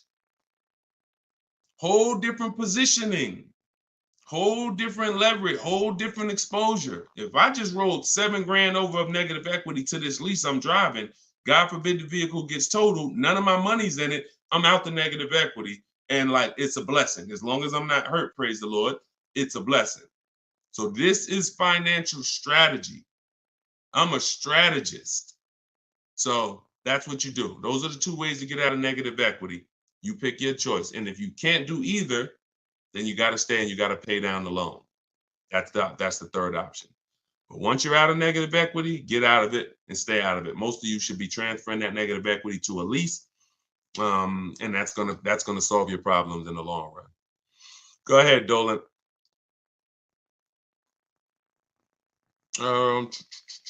Okay, Andrew on Facebook. What do you think? A trade-in of a car almost the exact same price of the car you want to buy. Listen, we don't trade. You're using curse words on here, man. If I came in your house right now, any valuable object, and I wanted to make you a trade for it, you're not getting the most for it. So that's just what we do. We get bids. We get bids. We're not in the business of wondering, could we have gotten more? When you do trades, when you do this old style shopping, which is, think about this. I'm about to say something and it's gonna be a gut punch. You're shopping like it's 1990. Let that sink in. Everything y'all hear me talking about is new age, right? Stuff you never heard before. Now, I've been in the car business for 14 years. I've been educating people on car shopping from home for 3 years straight. Before that, I ran my own brokerage called Cars from Home, where I did this for people. And then I found that we can help more people teaching them how to fish. So this is something that we've been mastering since really 2015. I haven't been in a dealership to make a deal since 2015. My last deal was when I worked at Mercedes and I bought a used Mercedes when I was there. Forgot about that car. Phenomenal car. Got totaled. But that was the last deal. Every deal I've made for the last 10 years, and I've had 2 Infiniti leases. I've had a Jeep Grand Cherokee lease, and I've had the Infiniti truck that we bought. All been online, below market deals using my own system, using what I'm teaching you. Everything is new. All you hear on these streams is new. Wow, I never heard that before. Oh, that's brand new. I like that. But everything you're talking about doing is 1990. Go in, trade for cars, walk into a dealership, negotiate back and forth. If you're looking and saying, I'm doing the same things to buy my cars that people were doing 30 years ago, you should tell yourself, no wonder I ain't getting below market deals. No wonder I'm leaving hoping that I did all right. Oh, man, you think we could have got more money for the trade? Yeah, I know I should have tried to hit them more.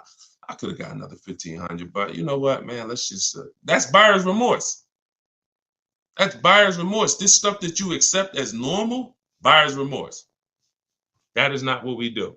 So we don't trade, we get bids, we separate our transactions. Who we sell our car to is different than who we buy our car from. That's different than who we getting our loan from. We bid out these transactions using online resources, and we do this stuff in 60 minutes. So while you're there, before you even come back, one trip to the dealership, you've been there 4 hours. I'm here and we're talking to 20 dealers and we're getting thousands of dollars off while you could be potentially talking to an 80% dealer who's overpriced. Some of you know 80% of dealers are overpriced. Whenever you hear me say an 80% dealer, that means when you walk down the street or you drive down the road, if there's 10 dealers on the block, 80% of them are overpriced. 20% of them are great, but you don't know who's who. So if you go into an 80% dealer and he takes off $4,000 and you think you won, his price was so high to begin with that $4,000 he gave you, you lost. See, if I start $6,000 high and then I take off $4,000, you lost.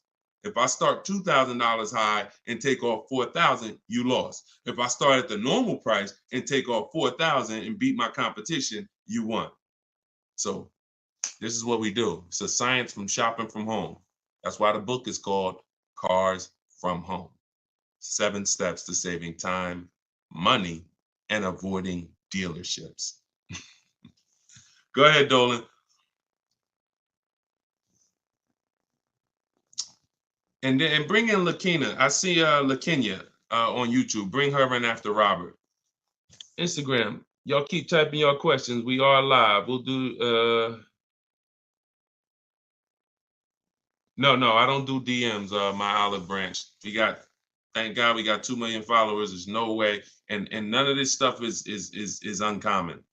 See, a lot of times you think your situation is uncommon. Like there's nothing. I've been in this business since 2006. There's nothing I haven't seen. People are, oh, but I got a special situation. No, you don't. It's special to you. It's special to you. There's 100,000 other people in that situation, which means I've already planned for it. Unless you're a one-off situation where there's not 100,000 other people in this country in the same situation as you, it's already been planned for. I've seen thousands of transactions over the years, so I can plan for everything. So there's no way functionally, logistically, that I can be in DMs giving people repetitive advice. When I make the information available, you just go get it. You want to get on the stream and try to get it? God bless you. You want to get my book and try to get it? God bless you. You want to go to my masterclass? Link in my bio and attend my masterclass and find out what you've been doing wrong. God bless you. You want to watch my social media videos that I put out every day? God bless you. You just get it. But that's what we do. All right, Robert, Facebook. What is the best way to look for a particular new car instead of going through each dealer's websites in various cities? To look for a particular new car, I'm going on a dealer's website. I'm going to 25 Mazda dealers' websites. I'm telling them what I want through the contact tab, and then I'm going to see who has a vehicle. That's the fastest way possible. That step in our process takes 20 minutes. If now that's what I said. You can try to do it your way, or you can use my templates and scripts, because my scripts are copy and paste. But you're not going to do this calling. It's hard because you don't know who has what car. That's why we go to all the dealers' websites and we reach out to them in 20-25 minutes. So once we know who has a car, then we have a conversation by email with those who have a car. It's the best way possible. There's no way better than that. Like, there's you going into a dealer, you calling dealers. No. We know when we reach out to 25 dealers, there's a chance maybe 10 of them have a car we want. Maybe 8 of them have a car we want. If none of them have a car we want, then that means that car is either sold out or you're in between model years, which means it's sold out. The 2024s are sold out. We haven't gotten the 2025s yet. If we connect with 25 dealers and no one has a car we want, or only one person has a car we want, then that means that car is not in the market anymore. In which case, it's better for us to know that than walking into dealers, wasting our time looking for something that doesn't even exist. It's the best way. It's the best way. Everything else is a waste of time. Go ahead, Dolan.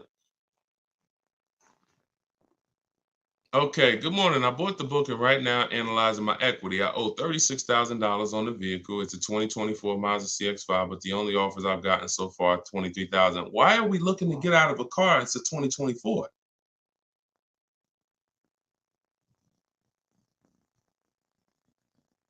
Manual appraisal to see if I get a better deal. My question is, because there's such a big difference in equity, why are we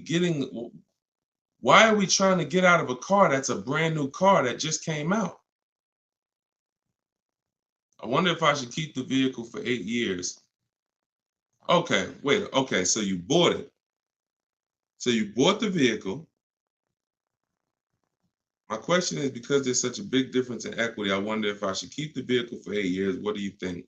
What's my goal is to go into a lease. Okay, because I know I'm paying too much for a truck. I don't plan on keeping it. All right. Thank you for that. So it makes sense. Bought a car, should be leasing, paying too much for it because you bought it. $40-something thousand Mazda CX-5. You owe $36,000 on it. All right. Now that makes sense. Because I always tell people, if you've had a car for a couple years and you're thinking, some people say, Deshone, I know I'm not an 8-year person. I'm breaking the 8-year rule. Should I go into a lease now? And my answer to them is always yes, because there's no benefit in you waiting. There's no benefit in you waiting to, pay off the car and then go lease. But this is a case where this vehicle is extremely new. And then you realize, okay, I shouldn't have bought it. I should have leased it. So what you're at the mercy at right now is the equity position, because y'all know what this means, right? Depreciation. This is your vehicle right now. So the minute you drove off the lot, you lost 20%. So if that vehicle was a market value of $40,000, and then you drove off the lot, you lost. Now it's worth 34. Now it's worth 38, whatever it's worth. The point is, you lost a huge amount of value. So you're trying to, that's the biggest value that you can lose in a vehicle. Is a brand new vehicle. A year later, it's worth 20% less. So trying to replace it in that time is going to be extremely hard. Now, what I would tell you is, you didn't overpay. You just purchased your car. And you might have overpaid too. I'm not going to say you didn't overpay. So the key is, you could put your deal on the right. You could have a wrong structure for your life, which is you purchased when you should have leased, and you could overpay. Now, what we need to do is see what can we do at this particular point. You can only see where's your break even, or do you want to transfer with negative equity, or do you want to wait until you're at a break even and then transfer into a lease?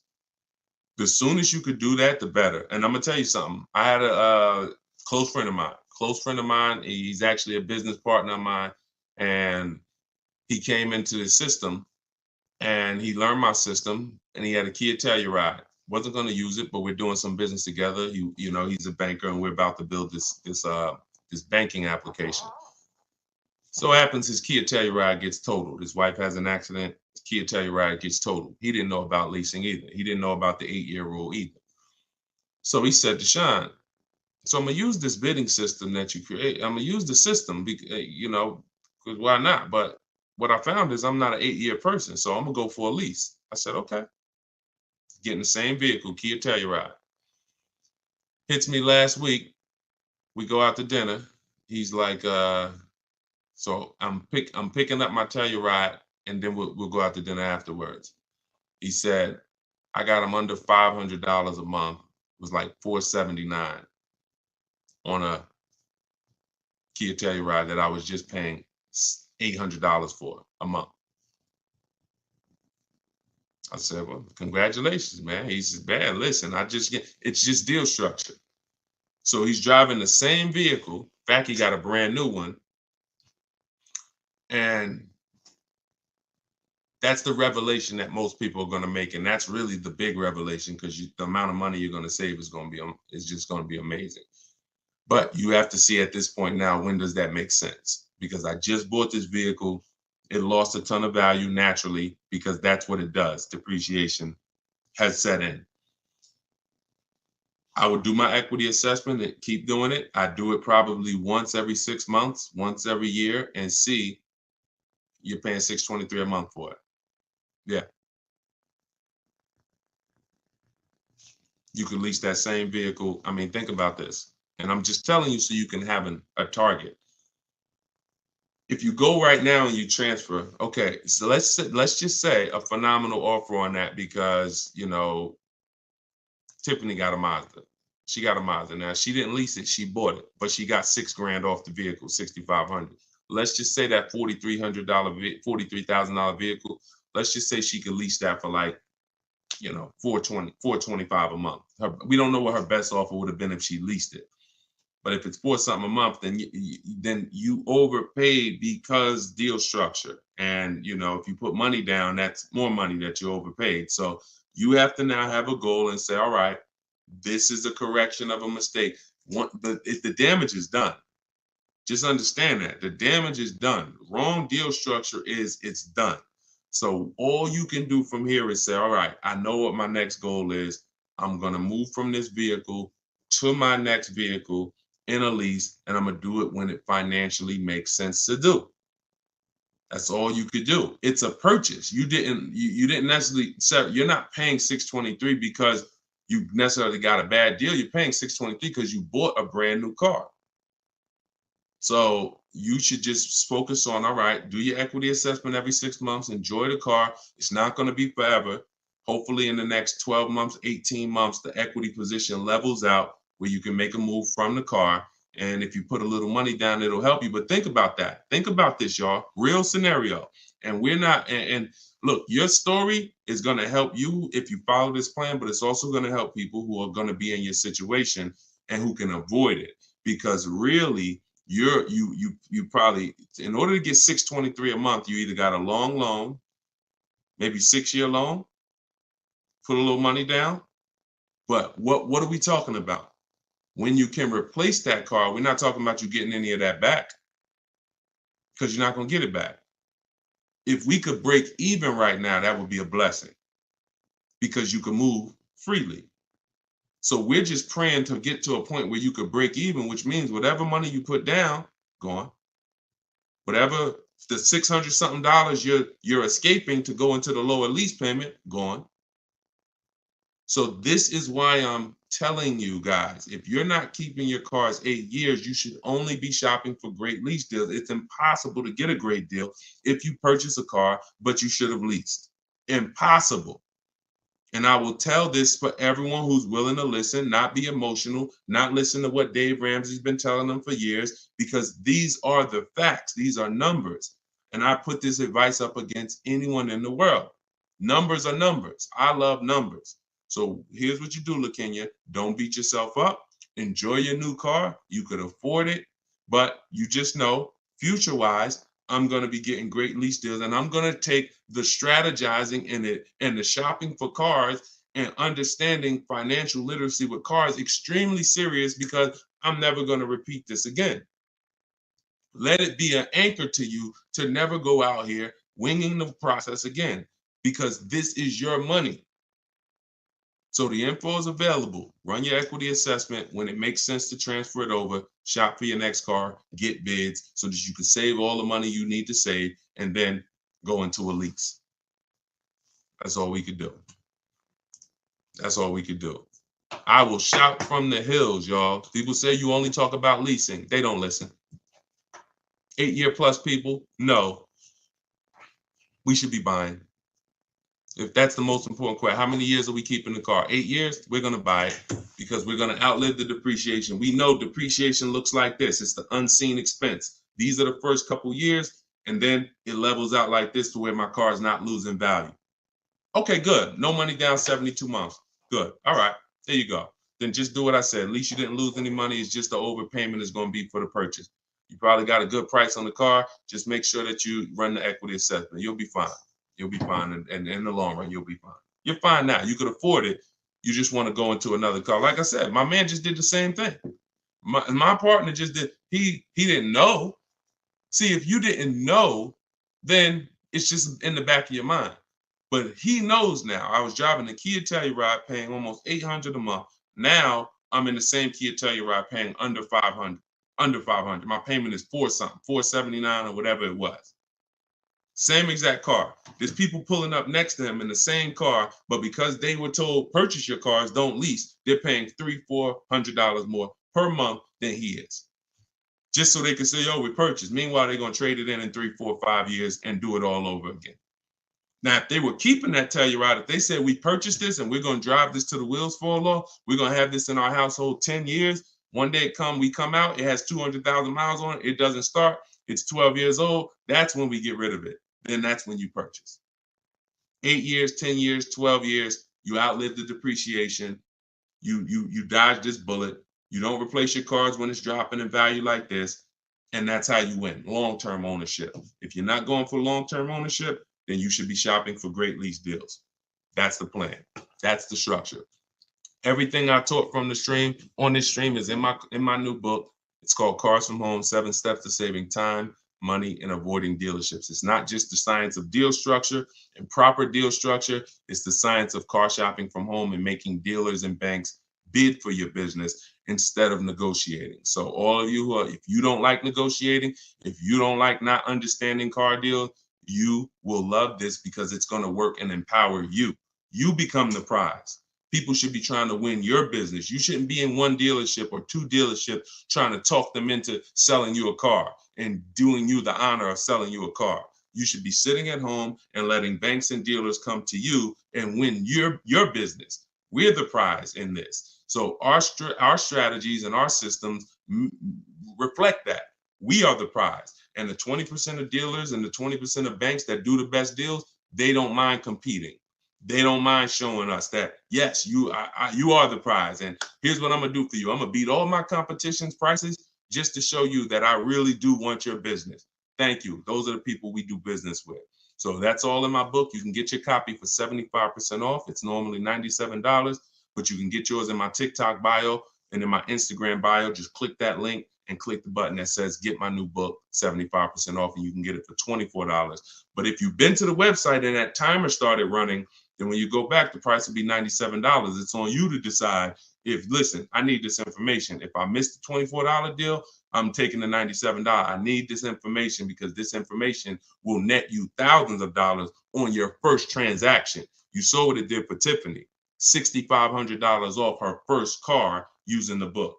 So get it in my bio or in the link. We put a comment in the Facebook section, in the Facebook and YouTube comments, deshonsbook.com. And if you're watching us on TV, of course, you can use your mobile phone. You can scan that QR code. And for all of you who want to attend my free masterclass, it's called Everything You're Doing Wrong, Buying, Selling, and Leasing Cars.